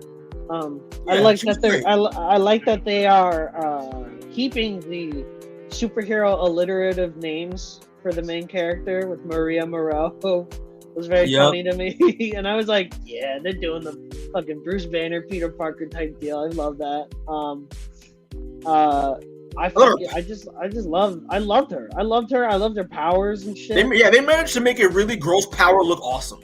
And I was like, dude, I fucking main Scarlet in Mortal Kombat 11. Yeah, that's my girl right there. Bro, the fact that like they like, then also the fact that like they incorporated, you know, another like, you know, kind of thing that happens with teenagers of like cutting, like she unfortunately has to cut in order to use her powers. Yeah. And just like, which, you know, that's kind of interesting that like each at least it's useful now, you know. Yeah, but like that's why I kind of like in the show, like each so there are powers in here that have a personal flaw attached to them. So like, I kind of like that a lot. But can I ask you a question that's definitely jumping far away from where we are right now? Okay. Why does she have the same powers Victoria Neiman? I don't know. You know what I mean? Like, do you think that's gonna be a thing? Like do you think they're just gonna be like, oh, you have the same powers as me? That's it. You know. I mean, that's probably going to be a thing that's gonna pay off later on. But they've shown like throughout the history of like throughout the other seasons of Boys and A, though, there are powers that are just like generic repeats, like heat vision and like, you know, the super strength, all that stuff. Yes, but I think blood manipulation is a very specific one. And the only other time you see someone with the exact same power is Translucent Sun having the same power. That's why I'm like, is it like, what is going on here? You know what I mean? Like, why? Because they mention it and they obviously bring attention to it, but then they just kind of go like, you know what I mean? Victoria Newman just goes like, I thought I was the only one. And you're like, well, yeah, of course you did, because like no one really gets the same power twice, do they? Yeah, well, especially like, well, they kind of made it seem like this type of power is the rarest out of them all, which is why it is deemed by like Vought the most dangerous. You know, they don't know that Newman has it, obviously, because they kept it under wraps. But yeah, no, I mean, this would be something. I think she might be the only person to stop Victoria Newman, which is probably what they're setting up, you know, going forward. I have a theory, but we'll move on to that in terms of theories. Yeah. I was gonna say I already have a whole outline for how this ties into season 4 of the Mornings. But going back to now talking about Jordan Lee, love Jordan Lee a lot. Love the fact that they kind of they did an interesting way to incorporate gender identity, like gender like fluidity in terms of their character. I thought London Thor and Derek Liu did a really good job of making us believe that this is the same fucking person. Exactly. That's what I was saying. It's like the continuity between both actors, fucking incredible. It's like just insane how well they both were able to seem like. I never once was like, oh, this is like, oh, it was a low week there. Oh, that was a low. The entire time I was like, oh, that's Jordan. You know what I mean? Like, and like I love the fact that like, you know, just because of Jordan is the way that they are, the fact that, you know, because of how, you know, Vought does their branding and how they're deemed as like a they say a bi-gender person, how they're always going to be number 5. They're never be number 1, even though in reality I was gonna say actually fought against Golden Boy. I can't wait to talk about this in the ending. I cannot wait to talk about this in the ending. When we get to the ending about the how Vought you know, treats its non-white, non-binary or I guess, you know, gender fluid characters, because it's like the way that they end this is so fucking good. Oh, bro, it's such a good finale. Anyway, both of these characters top notch. I agree, they are on the top of my list as well. Mm-hmm. I also love Jordan's powers. I love the fact that like the masculine form has the, you know, the durability, the super strength. The feminine form has there was a shockwaves, like sonic blast, something like that. It looked like shockwaves, like she was a shocker, which is kind of funny to me. It was but love their relationship, love their dynamic. I love these characters. They're amazing. They're really well thought out characters. So moving on to the second set, is Emma Meyer and Andre Anderson, played by Lizzie Broadway and Chance Perdomo. Yeah, yo, listen. Did you put these together after you saw the finale when you were like? Yeah, that's kind of true. I mean, it's kind of. Well, you would put two. But I was a big fan of Emma, like off of the first episode. I loved Emma a lot. I was just gonna say, if you were pairing up characters, you would normally swap who's on the next slide, and who's on this slide. You know. Yeah. We'll get to the whiteys. We'll get to the whiteys, yeah. But Emma and Andre, loved Emma a lot. I thought Emma what had the most, I think, emotional resonance as a character out of all of them, just because of the way her abilities were and how that affects, you know, her how that reflects her kind of like abusive past with her mother in a way. But yeah, for people that didn't know, but Emma has the ability to shrink, and later we finally has the ability to grow. But the way her powers work, in order for her to shrink, she has to purge, and kind of, you know, deals with, you know, the bulimia, you know, eating disorder, I guess, in a way. And they kind of did that, they did a really well job of kind of, you know, showcasing that, you know, that disorder, but in a more, I guess, palatable way, not like in a non-offensive way, I think, in a way. But yeah, no, I loved Emma as a character a lot. I think Lizzie Broadway did a great job, especially how she plays off of. And she's like the comedic relief. She's like the funny one out of them all. Yeah, I loved her a lot, especially her relationship with Sam. I like that relationship a lot. But Andre Anderson, played by Chance Perdomo. Listen, love Chance Perdomo again from Chilling Adventures of Sabrina. I was gonna say, they just got half the Sabrina cast just pull out for this. Yeah. Weird hearing him play an American, because when I heard, I was gonna say, yeah, he's very British. Yeah, because when I saw him in the trailer, I was like, I can't be convinced that this man is playing an American. I guess there's no way, but he does it pretty well. I thought Andre was really cool in the show. He holds on to it. Sometimes he's talking and he sounds like he's about to cry, and I'm like, that British is trying to break out, brother. It's coming. I sense the accent coming out, but he held it together. But I did like, you know, his relationship. I like how he's like the legacy kid. Like, his dad is like the biggest, one of the founders of the Seven, and is Polaris. Like, Polaris, and was just like, you know, he is the kid that has to basically fill those shoes. And how, you know, obviously, like, you can tell throughout the course of the show that he kind of doesn't want to do that. He doesn't want to deal with all that pressure, and kind of wants to be his own hero in his own right outside of his father. That was really cool. His relationship with Golden Boy, that was really interesting. How, like, you know, the best friend dynamic, and how that kind of plays off after his death. That was really cool. His relationship with Cate, I thought, was like kind of interesting and a little fucked up, you know. Mm-hmm. Yeah, I thought it was really good. It was a cool character over the course of the whole show. I thought his powers in the beginning though were a bit confusing to tell because it took like the first like 4 episodes to realize, oh yeah, he actually is a Magneto type, not like a telekinetic or something like that. So, yeah, I don't know. What are your thoughts on Andre and on Emma? I fuck with both. Yeah, I ride with them because they ride with us. I specifically like Chance Perdomo's Andre a lot. I liked his arc. I like the way that he reacts to situations was very real, and his arc was so interesting to watch, especially with Cate and involving Cate. I like Emma. I like Emma as a character a lot. Lizzie Broadway does a lot of fun stuff with her, and I like again her relationship with Sam and how they interact is very interesting. But I feel like Emma was given the least to do out of maybe the entire cast. You know, mostly because she is treated as like a little bit of comic relief for the first couple of episodes. You know, that's why she isn't really involved in the main plot as maybe the other characters are. Yeah, a little too much of comic relief when we saw that one scene she had with that one night stand that was going on. Yeah, like, and I was like, oh, okay.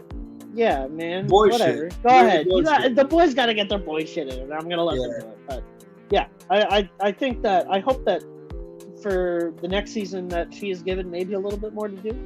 I mean, granted, because they revealed at the end that like she was able to shrink without purging, which is like it's better. She's literally the Sentry. She got over her mental locks, so now she can be super powerful. Yep. But I mean, they did say that this is going to be directly tying into The Boys season 4.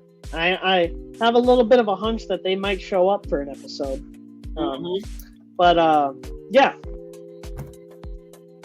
Let us talk about the white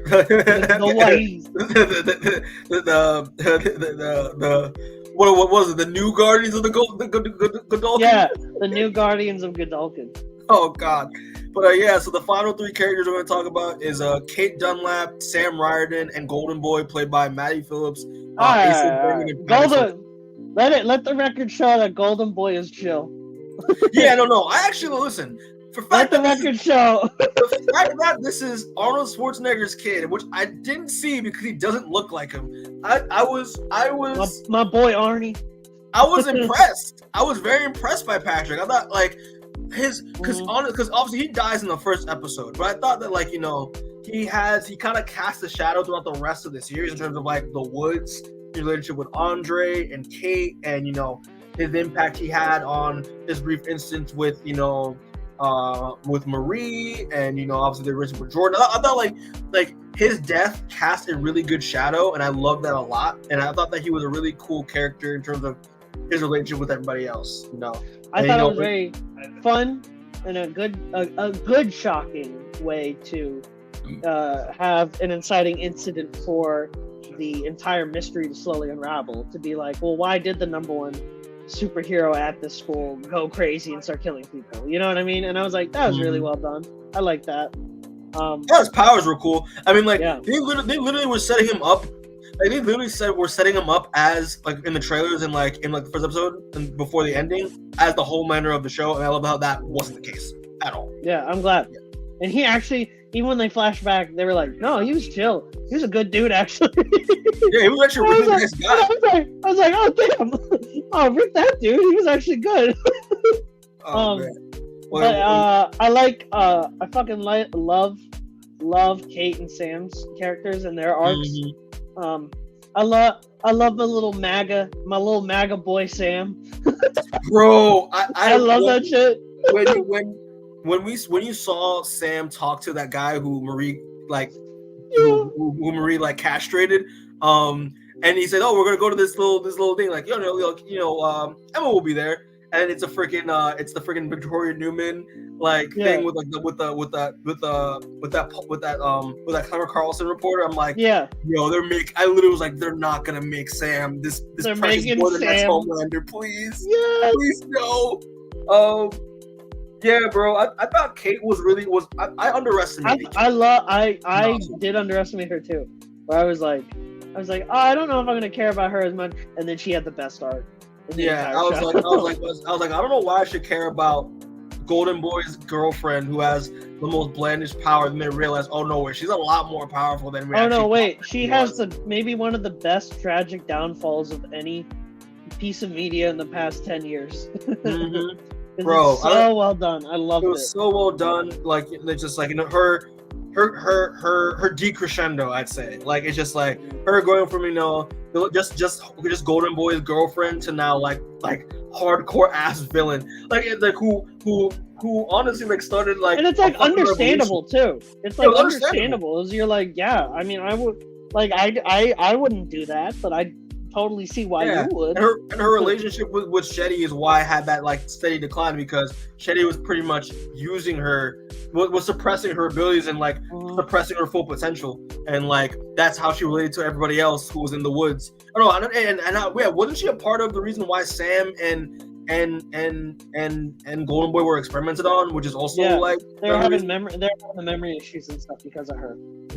And then also that affected that fucking in episode 3 where like they had the memory web, I thought was amazing. And like how that was tied to her, I was like, yo, that's kind of wild. Mm-hmm. And then seeing fucking Soldier Boy come up. Yo, shout out to Jensen Ackles. shout out to Jensen Ackles for delivering that dialogue without fucking breaking. He's like, yo, I was like, yeah. He's like, oh, I'm not actually here. I'm just Kate's imaginary friend. Actually, boyfriend, actually. Yeah, I taught her how to jerk off. I was like dude, when he goes find the man in the canoe, I was crying. I was like, why do they have him say this shit? Because they can? Because they could. It was so fucking funny. He's standing there and they're all just staring at him like, and he's like, yo, flicking the beam, yo, finding the man in the canoe. And they're all just like, is he gonna keep just like listing euphemisms? Like, what is he doing? Yo, it was fucking hilarious. But yeah, and then they try to stop him, and he's just like, "Shut up, fuckhead." Yeah, bro. And then I love how like they end like when like Soldier Boy like gets like obliterated by like mind lightning. They're just like, "Yo, Soldier Boy's a fucking dick." Yo, fuck Soldier Boy, and they're gonna meet him, and he's gonna be the exact same in real life, and they're gonna be like, "Yeah, he's a fucking dick." Yeah, but to move on from Kate though, I loved her, and also like the whole red eyes thing I thought was a really cool like visual. I thought her like, yeah, she's a bad guy now. Yeah, I fucking love that. And then freaking Marie blows her arm off. It's like, Jesus. That was so good because everyone thought that someone was dying because she was crying and bloodied, and in all like the previews they were like, oh, who's dying? Oh, they spoiled who's dying, but it was just her losing her arm because fucking Maria was just like, fuck you. Was like, fuck you, don't touch my Jordan. Girlfriend. Don't touch Jordan. Oh man.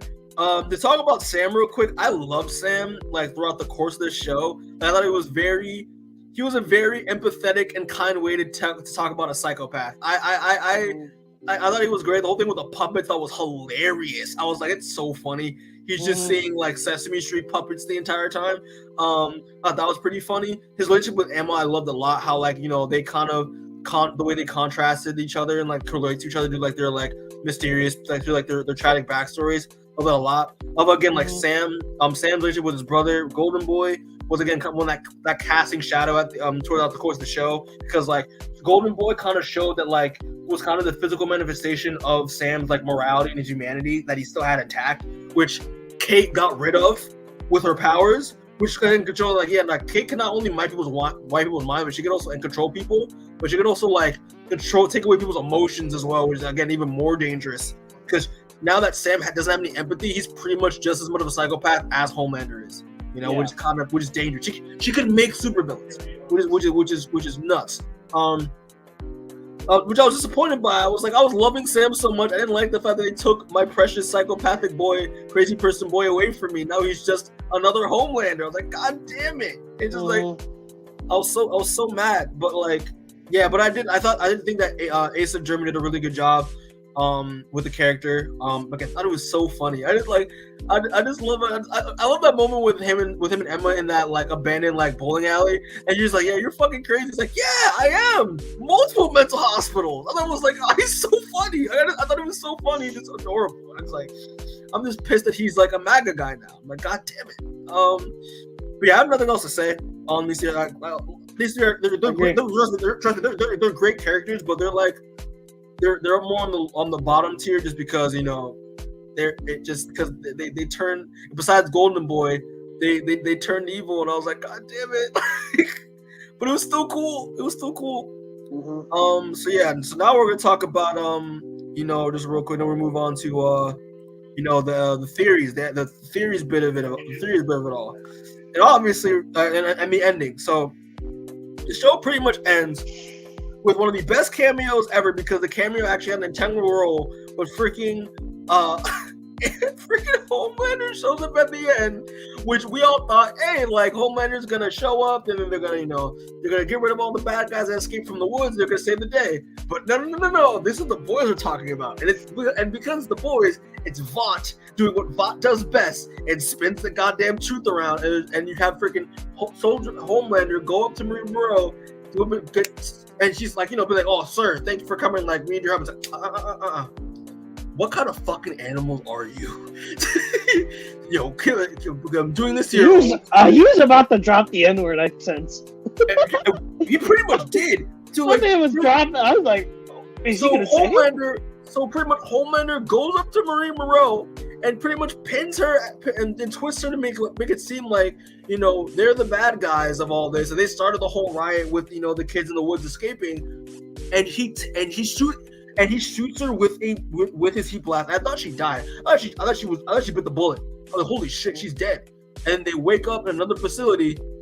And they're just like, oh shit, like they're still alive, wherever they are at. And then the show ends with Homelander, like with the news story of like the new Guardians of Godolphin, which is spin to be Sam and Cate, being the quote unquote heroes of what actually happened, and then the real bad guys were the freaking were the two black kids, the Asian bigender kid, and the white girl by association, and then the ally. The ally, baby, it was so funny. Oh man, I was just like, and then that's how that ends. And then we have the post-credit scene with Butcher finding the woods facility underneath Godolphin University. So that's pretty much going to be the setup to The Boys season 4, and I'm excited. Like that's hype. But also, we also got to talk about Victoria Newman, because the underlying mystery of the show was that Dr. Shetty, Professor Shetty, and that doctor, I forgot his name, but they developed a virus that basically kills soups. So now, which Victoria Newman got her hands on. So now she has access to the virus, and that's gonna definitely be an integral part to her getting revenge on with her agenda with the soups going forward in The Boys season 4 and season 5 and so on. So yeah, what are your thoughts on these plot points, potential plot points going forward in future Boys seasons? I think that the virus is never going to be used, because it's fucking, unless it's at the very end of the series. I think the virus is going to be the nuclear deterrence for the soups. You know what I mean? It's never actually going to get used, but it's going to be threatened to get used a lot. And my theory for Boys season 4 is, I think it's leading up to you've read the Boys comic, you know what I mean? Yeah, it's leading up to the Homelander taking the White House. You know what I mean? Yeah, that'd be amazing. That's what it's leading up to, and I think that there's gonna be a big ass fight when Homelander takes the White House, and I think it's gonna involve everyone. It's gonna be like, you know what I mean, a big ass like battle, and they're gonna threaten to use the virus and all that shit. And I mean, I hope the show ends with that. You know, they could also keep going and have Homelander be president for a season and then end it. You know, I honestly, that's actually my theory. I don't think they're gonna do the whole taking the White House thing, but I think they're just gonna make Homelander president of the United States. Yes, no, I'm not saying by force, but I'm saying he's going to end up as president. Yeah, like, he's gonna be like the Trump allegory, because they're pretty much setting up a MAGA angle ever since the ending of last season. So like, it's just, and obviously because when he's implementing, you know, Cate and Sam as like, you know, his beacons of the Aryan race, that's definitely, I hope that's what they're gonna do. and then obviously Butcher. I think it's gonna end up finding Marie, Andre, Emma, and Jordan, and have basically not recruit them into the boys, but have them on call in case anything happens, because they are pretty powerful soups in their own right. So, but yeah, man, madness is gonna ensue. It's gonna be a good time. Oh God, I can't wait. But yeah, bro, you have any more thoughts before we move on to the finale that we've been waiting for with this podcast? I'm good to move on. All right, bro. But yeah, I'm excited. I love like Gen it. V. I would give Gen V. We didn't give a rating for the Marvels. I give the Marvels like a 6.5 out of 10. I said 6.5 at the beginning of the Marvels. Yeah. Gen V, I'm definitely gonna give a 9. It's a solid 9.5. I love this show. Loved it. This is pretty much the boys' version of the X-Men, I think. Yeah. Yeah. I loved it so much. I thought it was amazing. I see that. And I'm excited to see what they're gonna do forward within season 4 and so on. But yeah. So now I think I'm gonna change the music up because now we're getting serious. We're getting serious, Seamus. We're getting super serious. Yeah.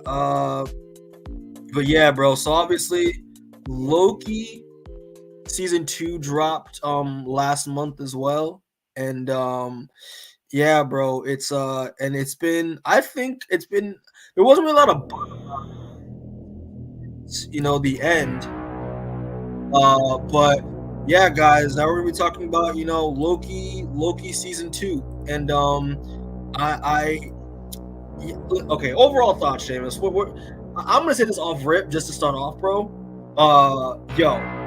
This Loki season 2 is incredible. It's incredible. It is. I enjoyed the show almost through and through. Even though I thought the first few episodes was like a tad slower in the pacing, but once you get to that third or fourth episode, bro, it pops off. It pops off hard. Yeah, man, I loved it. I mean, we're gonna go into character breakdowns and stuff like that, but in a bit. But for the most part, I loved season 2 of Loki. I was having so much fun because I really liked the first season a lot. I thought it was I love that it's a different change of pace with what we know from Loki character. The TV I thought was a really good implication. And obviously, the ending we got with the tease of Kang with He Remains as like set up for like the multiverse saga. I was like, yo, I'm for it. I love it a lot. But yeah, with this season, basically like the extension, the continuation of what happened in season 1. Now the aftermath of meeting He Who Remains, the aftermath of Sylvie being an idiot and killing He Who Remains, releasing the multiverse into existence. Loki, dealing with the whole time slipping thing. The TVA kind of going into shambles in terms of like them trying to mend the multiverse because they don't want to kill anyone. They want to. Yeah. They want to stay away from pruning. So them trying to mend the multiverse the best they can. That was really well done. Yeah, bro, I loved it. I loved. I was gonna say it's kind of hard. I don't think we can talk about the show how we normally talk about, like how we just did Gen V, because this is not even like a season 2. This is literally just like a part 2 to Loki season 1. You know what I mean? Like, yeah, it's a part 2. It literally is a direct follow up in every way possible. It's not even like there's no jump. There's no nothing. It's literally just okay. Here's the end of that episode, and then here's the start of season 2, which is just right after what happened. Mm-hmm. I agree with you. I think it started off I was a little like, okay, yeah, and then by the end I was all in. I was like, oh fuck yeah, this is hitting. This is going hard. It was hitting hard. Yeah, I fucking I loved his arc in this season. I loved all the characters' arcs. I love the endings of their characters too. Like the endings of the arc, all of them got nailed. It was so good. Tom Hiddleston's still fucking great, dude. Like even that's the thing. Like Tom Hiddleston and Owen Wilson have one of the most emotional scenes I've seen in the MCU. And I'm like, I was not expecting Owen Wilson to drop the most emotional MCU scene because I didn't think he'd be in the MCU ever. Yo, and here's the thing, right? Like, I feel in terms of like, and we'll talk about when we talk about each character. I wholeheartedly think that Loki by far has probably one of the best character arcs in the MCU. It's probably the best. Probably the best. Like it is the best. Like yeah. Like he out from the moment we see him till now, he's had the most drastic change to his character, and it works so well. Because also, I think it's more effective because he's been through it twice. You know what I mean? Yeah, he's been through it twice. This isn't the same one that died to Thanos, but he still was able to learn that, and almost even do more than the Loki that died to Thanos. He was even more of a selfless and heroic being than the one who died in Infinity War was, which is interesting. You know what I mean? But yeah, I just fucking love the season. I really just honestly, I just really want to talk about the ending. You know what I mean? I know. I just want to like. I know, but we'll just speed through the next bits. But yeah, but just overall, yeah, like this season is incredible. I love the cast. We'll the cast. We'll get into the characters, but yeah, Seamus. So yeah, we'll start off by saying, you know, obviously the main honcho, our boy, our god of mischief, or more than a god of mischief now at this point. But Loki, played by Tom Hiddleston. He's played by Tom Hiddleston. Yes, I didn't know that. Yeah. It's almost like he's been played by Tom Hiddleston for the past 14 years. Whoa! Fuck you. Tom Hiddleston's Loki. Yo, listen, man.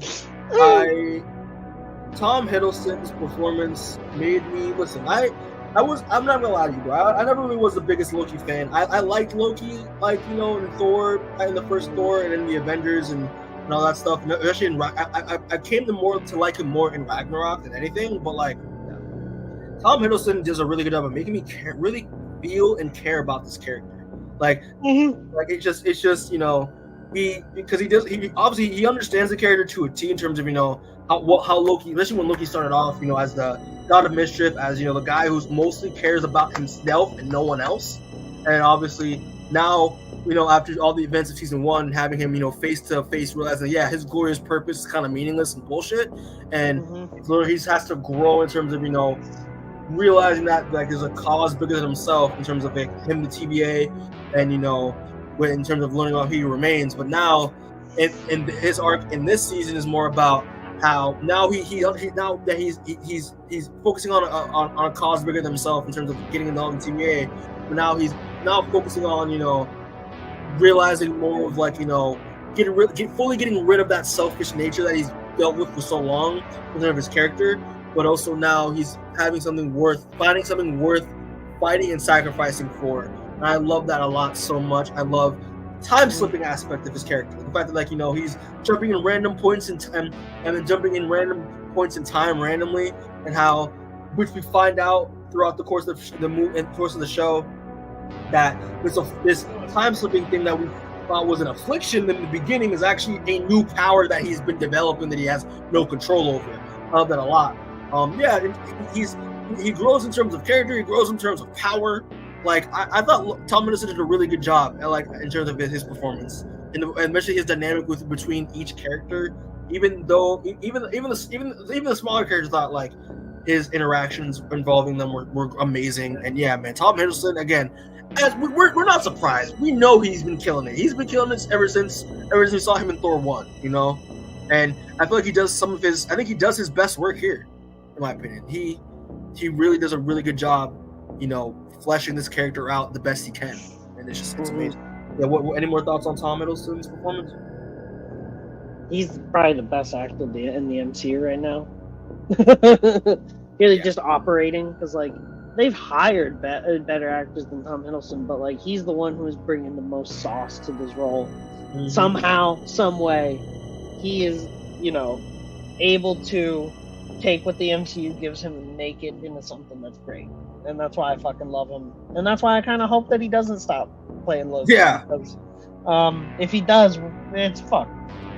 If they announce tomorrow that they're like, hey, we lost Tom Hiddleston and Aman Vellani, I'd be like, well, scrap the whole fucking universe. We're done. Yeah. That's it. Pack it up, guys. We had a good run. I mean, listen, you can understand why he'd be tired, though. I mean, he's been 14 years of his life. I can understand why he'd be tired, but he doesn't sound tired. Yeah, it's true. He literally was like, I'd be dumb if I said this was the end, and I honestly am kind of glad that it's not. And I was like, yeah, fuck yeah. Yeah, overall, bro, like Tom Hiddleston did a really good job, and then he made me love Loki. Like Loki's probably become one of my like top 5 favorite characters in the MCU now, just because of the past 2 seasons, and especially in this season, I love Loki a lot now. All right, so we'll just move on to the second best character in the show. Actually, no, I have both of these on. I have both of them on one slide. Hold on, I didn't even realize that. But yeah, so we're talking about Moebius played by Owen Wilson and Ourobouros played by Quan. Yeah, because like I realized I like them both equally, so that's kind of why I put them both on the one slide. But yeah, Seamus, start off, bro. What are you thinking of? Let's start off with Moebius. What are your thoughts on Moebius? I think Moebius had a really good arc this season. I loved his interactions with Loki, as always. I think him and Tom Hiddleston have great chemistry. And I think his ending was so perfect, I never want to see him again. I think his ending was so perfect, I never want to see him again because it was so perfectly reason done. To bring him back. I think you're fine not bringing him back. And I thought Quan was a great addition. I thought he was very fun in the role, and he obviously was having such a good time. And I fucking loved him. I loved him as Ourobouros. Both of these guys were really great and made the season so good. Yeah, man. Listen, I always loved Owen Wilson as Moebius. His chemistry and dynamic with Tom Hiddleston as Loki. As like they're one of my favorite dynamic duos right now in terms of superhero properties right now. I love Moebius and Loki together. And I really do like the fact they kind of showcased they kind of did flesh out more of like their friendship or like their I would describe it kind of like more of like a brother, like a sibling rivalry relationship they have between each other. I love it a lot.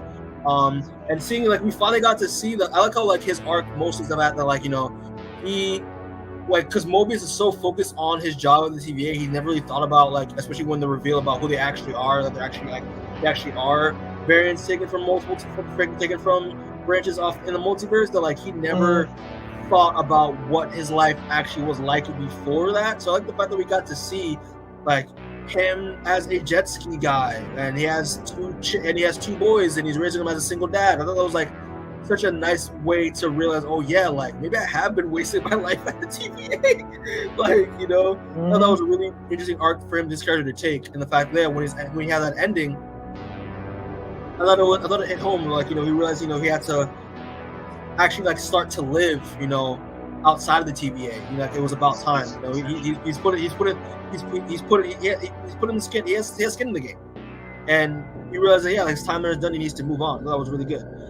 Quan, man, we love him. We love biggest comeback story in Hollywood. Like it's just we love him. I thought he fit so well in this season. I love Ourobouros a lot. I thought it was so charming, so charismatic.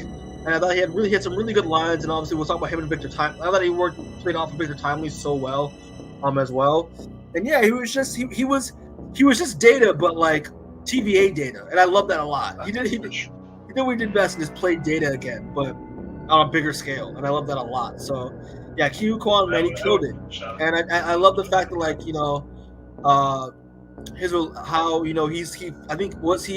created the TVA handbook. And technically along with Victor Timely, so I love the fact that like he actually had a really huge role to play along with the TVA. Like he's kind of like the backbone in terms of how the TVA is run, and I love that a lot. But yeah, overall, I thought Quan did an amazing job. He killed it, and it sucks that we probably won't see him again. But like, I would love to see more of him in the future, though. Maybe he might save him in Deadpool 3. I feel like he's too good to not use again. Yeah, I fuck with him. Yeah, but yeah, man. But overall, these 2 characters are great, and I'm looking forward to see at least. We don't need to see Moebius again. I think I agree with you on that. His arc's kind of done, but like Quan, I would love to see more of him in the future. I hope he shows up in Deadpool 3 for sure. Next batch of characters to move on is Victor Timely, Miss Minutes, and Rennslayer, played by Jonathan Majors, Tara Strong, and Gugu Mbatha-Raw. Start off, bro. Loved. I love Victor Timely's stuttering ass, bro. I thought Jonathan Majors did a really good job as a role. Obviously, we're not gonna talk about what's going on in terms of the Jonathan Majors Cade stuff, because that's not, we want to focus on the performance as well, because that doesn't affect his performance in the show. Yeah, objectively he did hit a woman, but yes, his performance was really good. Yeah, Jesus. He did.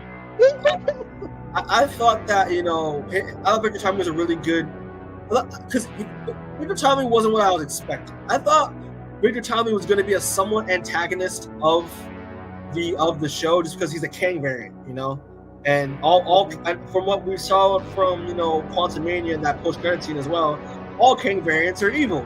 But it was nice to see that change of pace, where this Kang variant is so, I guess, premature in terms of where he goes in terms of in terms of who he becomes, that he actually is a thoughtful human being that actually wants to save the world, and I actually really did like that aspect to his character.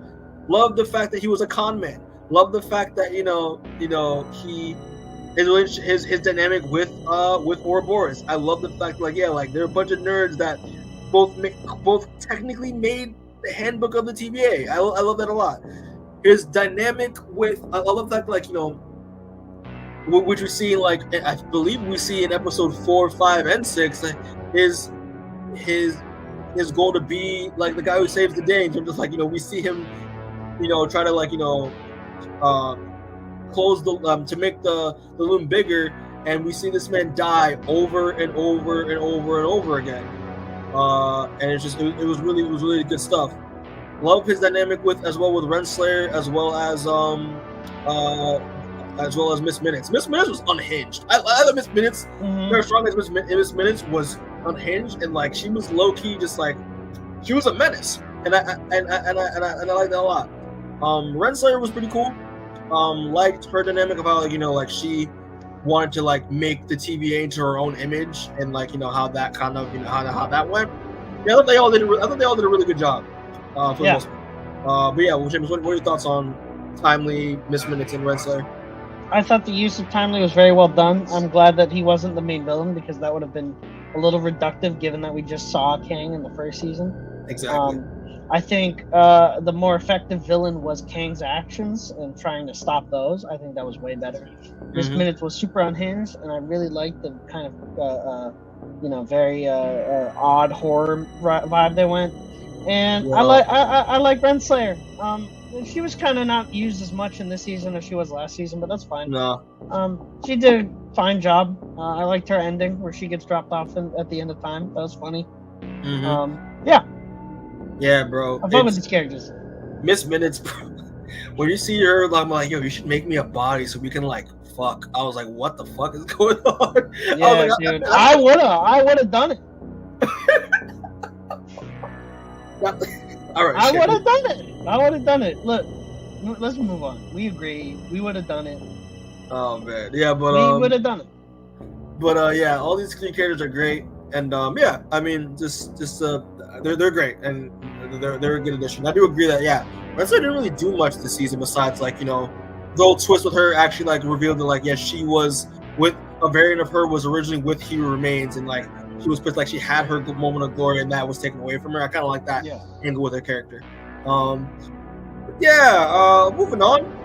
So last set of this is technically the last set of characters, but I want to talk about these guys briefly. But let's talk about the last set of characters. Pretty much is Sylvie, Hunter B-15, and Hunter X5, played by Sophia DiMartino, Wumi Mosaku, and my boy from Blind Spotting, my boy Rafael Casal.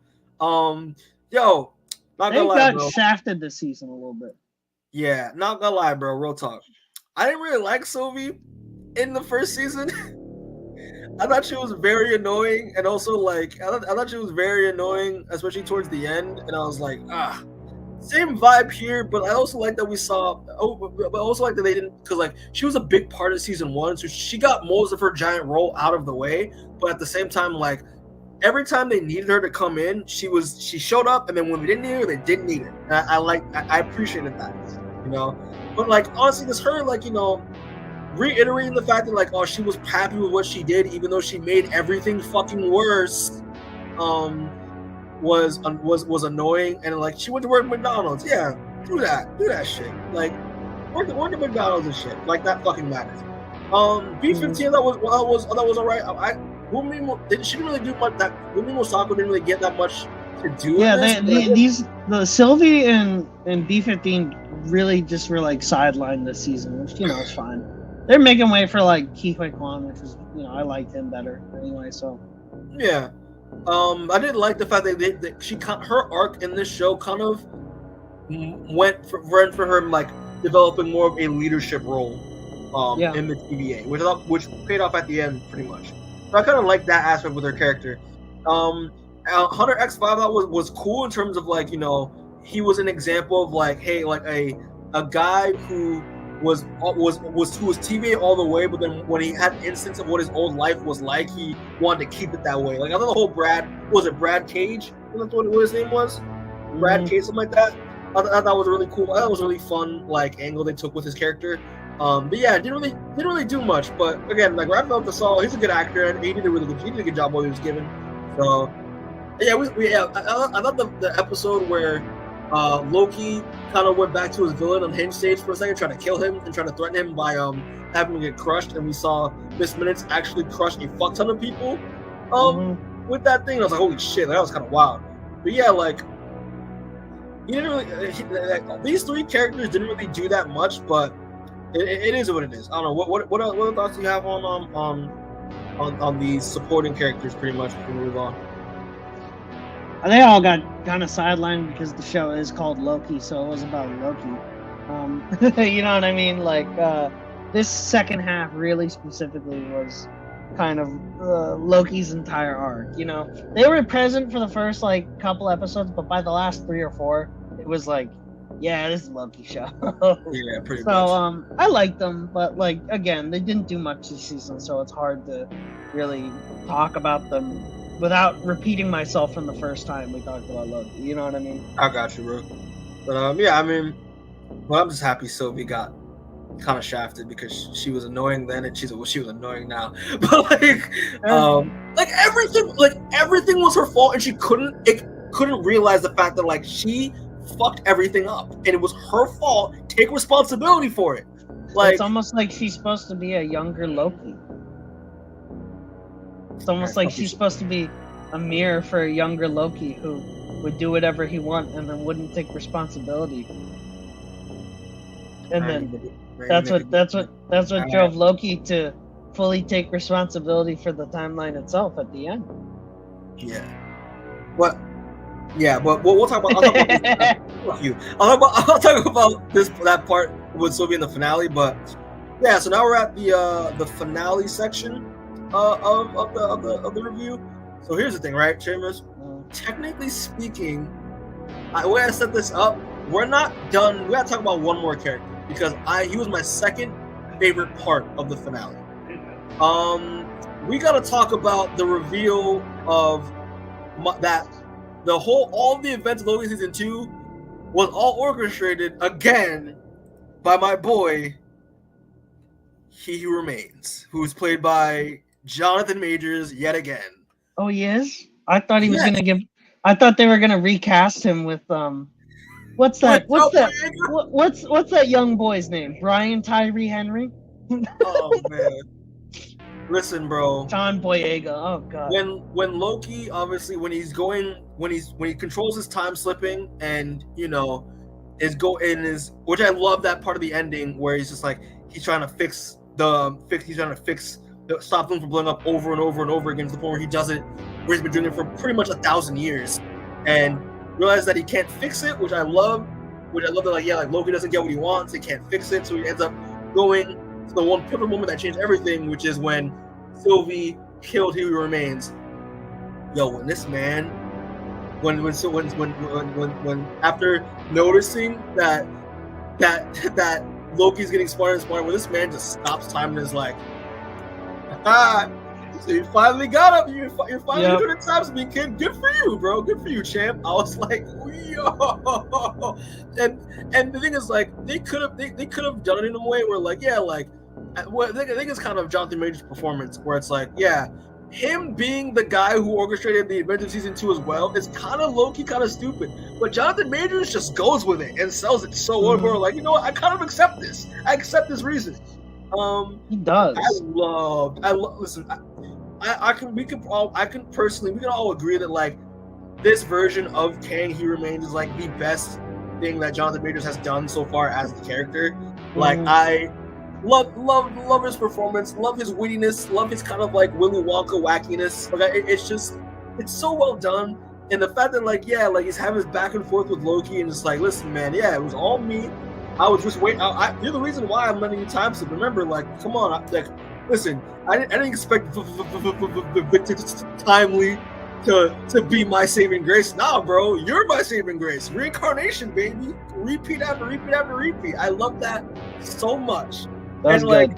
And the fact that it's like Loki was like so shocked by this, and they're just like, okay, you know what? Listen, we'll just run again like 100 more times, and like just let me know when you're down for a little more of a conversation.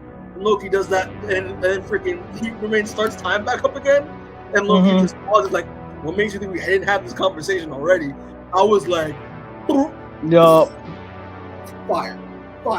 But overall, love Jonathan Majors' performance as He Remains a lot. He was incredible. I just like the fact that like this was his last hurrah as the character because we're never seeing this version of the character ever again. It's done after this. But yeah, bro, what are your thoughts on He Who Remains, his second coming? I fucked with him coming back again. I thought that was really funny to tie it back to the first finale and have it be like, yeah, no, that was the plan I was talking about. Is right now what's happening. So see ya. And I love how it led to what Loki does later. Because that's Al Ewing, Jason Aaron. Woo! You know, I love talking about some Al Ewing shit.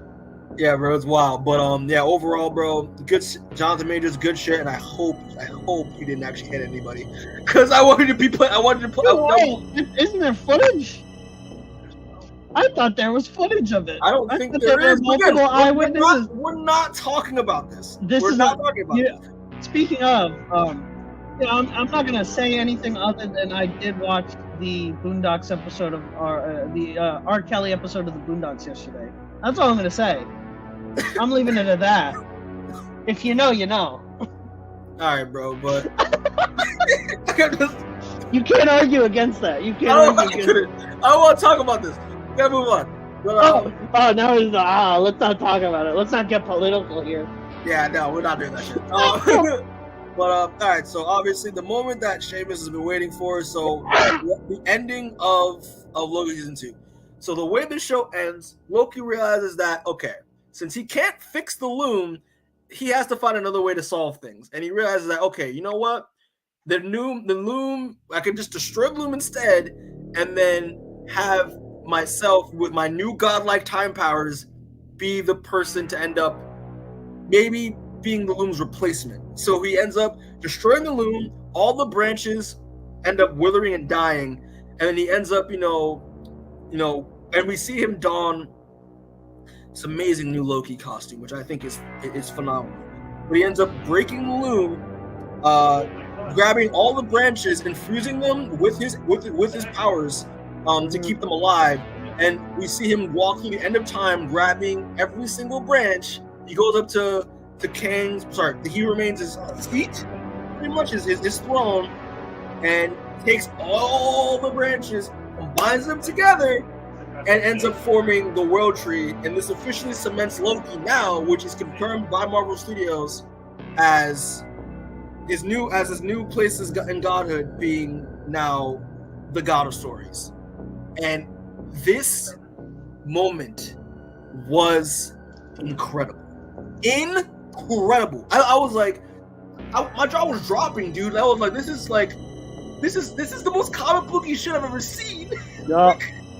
It was so good. I mean, granted, and the fact that this episode's titled just like the first episode of the last season, it's titled Glorious Purpose, where Loki's arc officially comes full circle, and he figures out that the throne that he's always wanted is now a throne that he didn't ask for, because it's a throne that he's gained through sacrifice. The fact that he decided to not think of himself and think about not only protecting his friends and his newfound family, but protecting the universe, the multiverse in a whole. And that pretty much is what has him develop as now this new meaning of what it means to be an actual god in the MCU. And I thought this was amazing. And it was amazing. And it really cemented Loki's arc as a character, which is why now he's my favorite character in the MCU. One of my favorite. He always been my favorite. But, Step off. Right, you ain't been here since day one. I have. To be honest with you. But Seamus, now your time to shine, bro. Go off. What are your thoughts on this ending, bro? I fucking love this. I love go read Loki, Agent of Asgard. Go read the Robert Rhodey series, the 4-issue miniseries from 2004 that tells his origin. Go read more comics, please, for the love of God. I'm begging you. This industry's dying. Please. I love his costume. I love his fucking big ass horns he finally gets. This is like the most like classic Norse costume we've gotten for Loki. I love it. I fucking love it. I love that he is now the god of stories. I love that he is single-handedly holding everything together, and it is the perfect summation of his character arc. It is so well done. I love that last shot of him like tearing up while just sitting on the throne, like he finally gets his goddamn throne that he's been like waiting for this entire time. You know what I mean? Yeah, but it's the throne that he never asked for. And he fucking hates it. Yeah, he realizes he gets nothing out of it, and he hates it, and it's perfect. I fucking love it. But it's nice because now we see him grow as a character. He's obviously doing because to protect people that he cares about, which I think is great. It's so great. But yeah, I mean, it's like Loki is this version of Loki is I would say like one of the most powerful characters in the MCU right now. I think. Yeah, he is. He is like it's insane because I can't wait for him to be the one who assembles the Avengers once again, but as a force of good instead of evil. And that's the thing. That's some of the theories I've been hearing about was that like, especially like Comics Explained talked about it. Like Rob, shout out to Rob, who's clearly watching this. But he was talking about how like he thinks that Loki, this version of God of Stories Loki is now going to be the reason why we get the multiversal Avengers to combat Kang and all that in Secret Wars. So it's like, you know what? Yep. That'd be kind of clutch. But yeah, bro. I don't know about you, but like this was like this moment was like the perfect culmination of like sci-fi and fantasy to the point where like it reminded me a lot of like Assad Ribick's art in like the Thor the God Butcher like run like from Jason Aaron like that like we followed like mythological like fantasy type of like vibe. Like I just seeing Loki just like walking like holding the branches and stuff like that. I'm like, yo, like this is like the most comic booky like Norse mythological shit I've ever seen the MCU do. I was like, I loved it so much. And I was like, yeah man. This was made by someone who enjoys comic books. Yeah, bro. You know what I mean? And it was amazing. It was amazing. And like I'm really excited to see like where we go from here. Obviously, like we said earlier, that like Tom Hiddleston did say while he was on the Jimmy Fallon show during the same time the episode aired that he did that this is the end. Well, which I guess like in terms of like the show as a whole, in terms of like Loki throughout the past like his Loki's history at the MCU is technically like is the ending because it all comes full circle pretty much. But I am curious to see when he's probably going to show up again in Secret Wars. I feel like Kevin Feige's going to give Tom Hiddleston a break a little bit, you know. He's going to show up in Secret Wars at like the middle of the end of the movie, you know, like wherever. I think he's showing up during King time this week. I think. Okay, yeah, that would also be down. That'd be great as well. I think it would work either way. But yeah, man, it was incredible. It was good. It was a good series. It's incredible, man. But yeah. So what would you give? 9. Yeah. Give it a 9. Yeah, I would give it a 9 as well. I thought Loki was incredible. Just the character come around full circle, and especially like the ending of like this is Loki now, like as the god of stories, as one of the most powerful characters in the MCU, which is I feel like deserved with this version of Loki's and not just the first, but just Loki in general. Just Loki, Loki's arc in general. I think is just it like this was definitely earned by far. It was definitely an earned place to be at, and yeah, man, I loved it. I loved it. Also, Seamus, just real quick before we like move on to like recommendations and final thoughts and all that stuff. Yes, sir.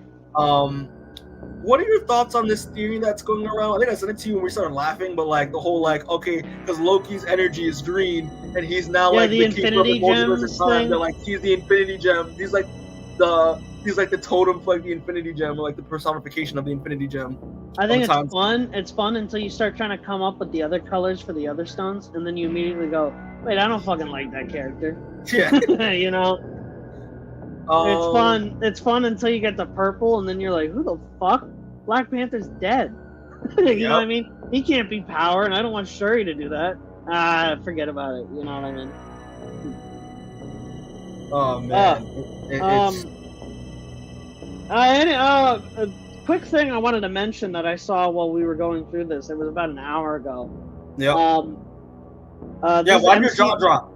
This is MCU related. Robert Kirkman, not even accidentally, Robert Kirkman just straight up said, yes, Steven Yeun's playing Sentry.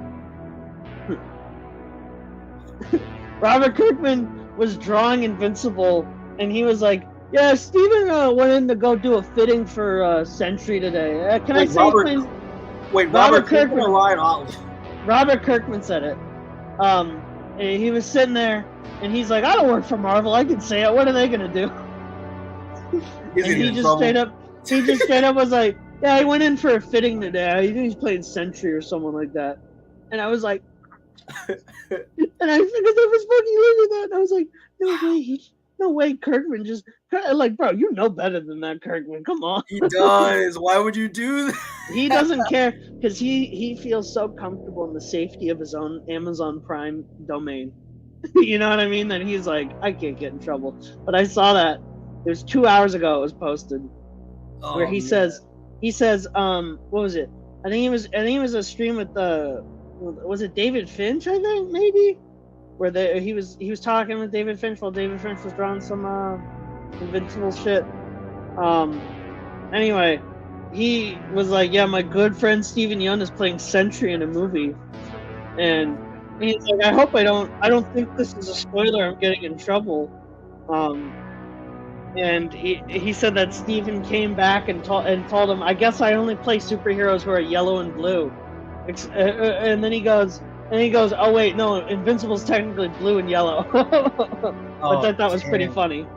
Oh my god, why? Okay, well, on that note, yo, Seamus, you got any recommendations? Recommendations? Yeah, read Immortal Thor. Read Uncanny Spider-Man. Read Cody Ziegler's Spider-Man. Pre-order The Spectacular Spider-Man coming out in March. Pre-order that shit. That's gonna be hype. To sell like hotcakes. You can pre-order Ultimate Spider-Man if you want, but now I don't need that anymore. Now that I heard about Spectacular Spider-Man. Watch the new episode of Invincible tonight, like I'm about to do in about 5 minutes. Yeah. I think that's about it, actually. Right, so for me, I'm actually gonna recommend I'm actually gonna recommend 3 things. One being a show and one being 2 comments. But the first show, I don't have it on my slides. But the first show, the show I'm gonna recommend is check out Blue Eyed Samurai on Netflix. I saw the new I guess anime that or animated series that just dropped on Netflix.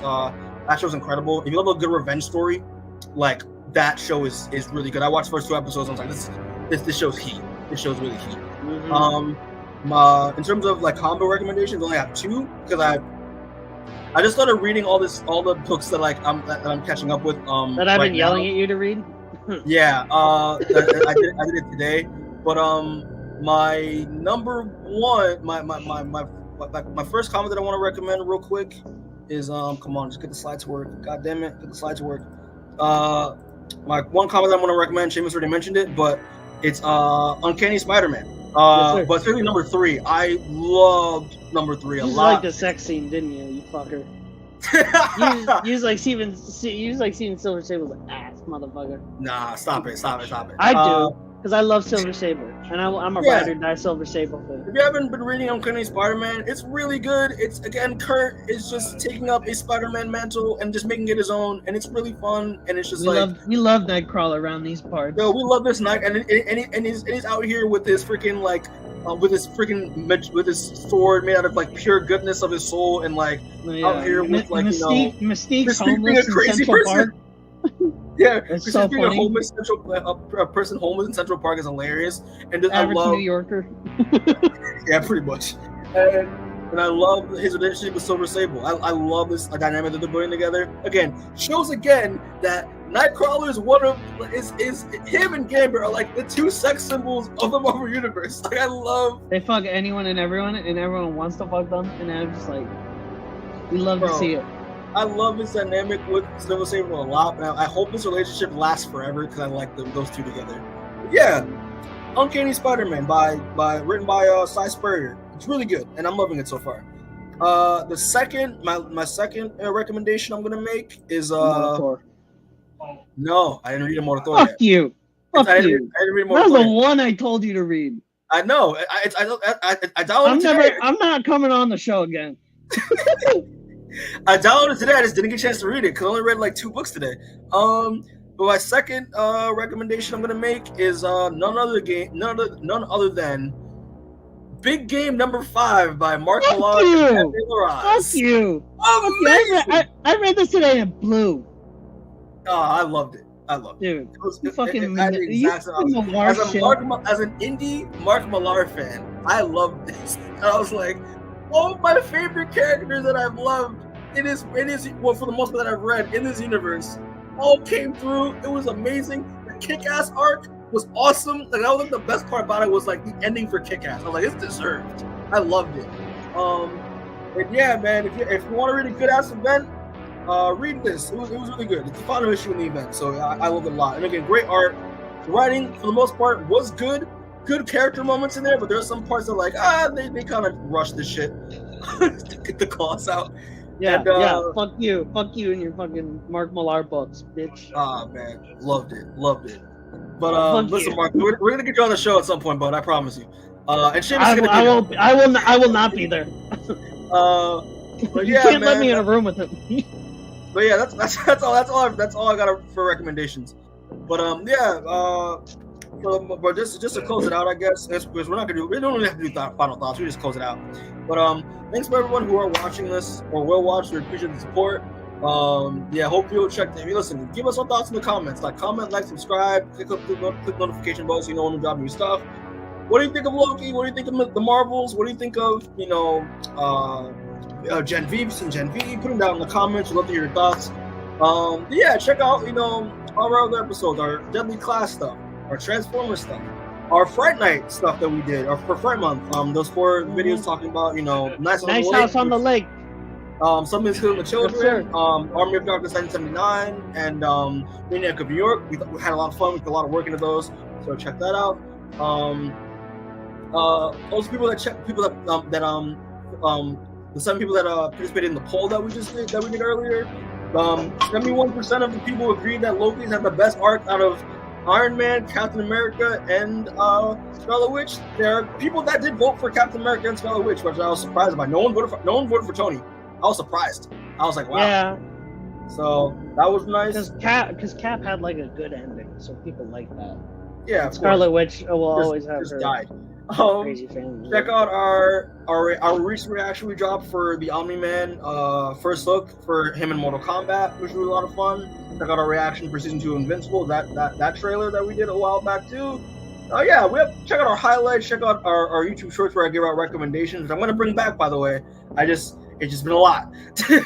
And people just like we appreciate the support, appreciate the love. We put a lot of hard work into this channel, so a lot of our blood, sweat, and tears are paying off. And again, comment, subscribe, check out more of our content, and as always, get home safe. We'll catch you on the next one. All right, later, peace.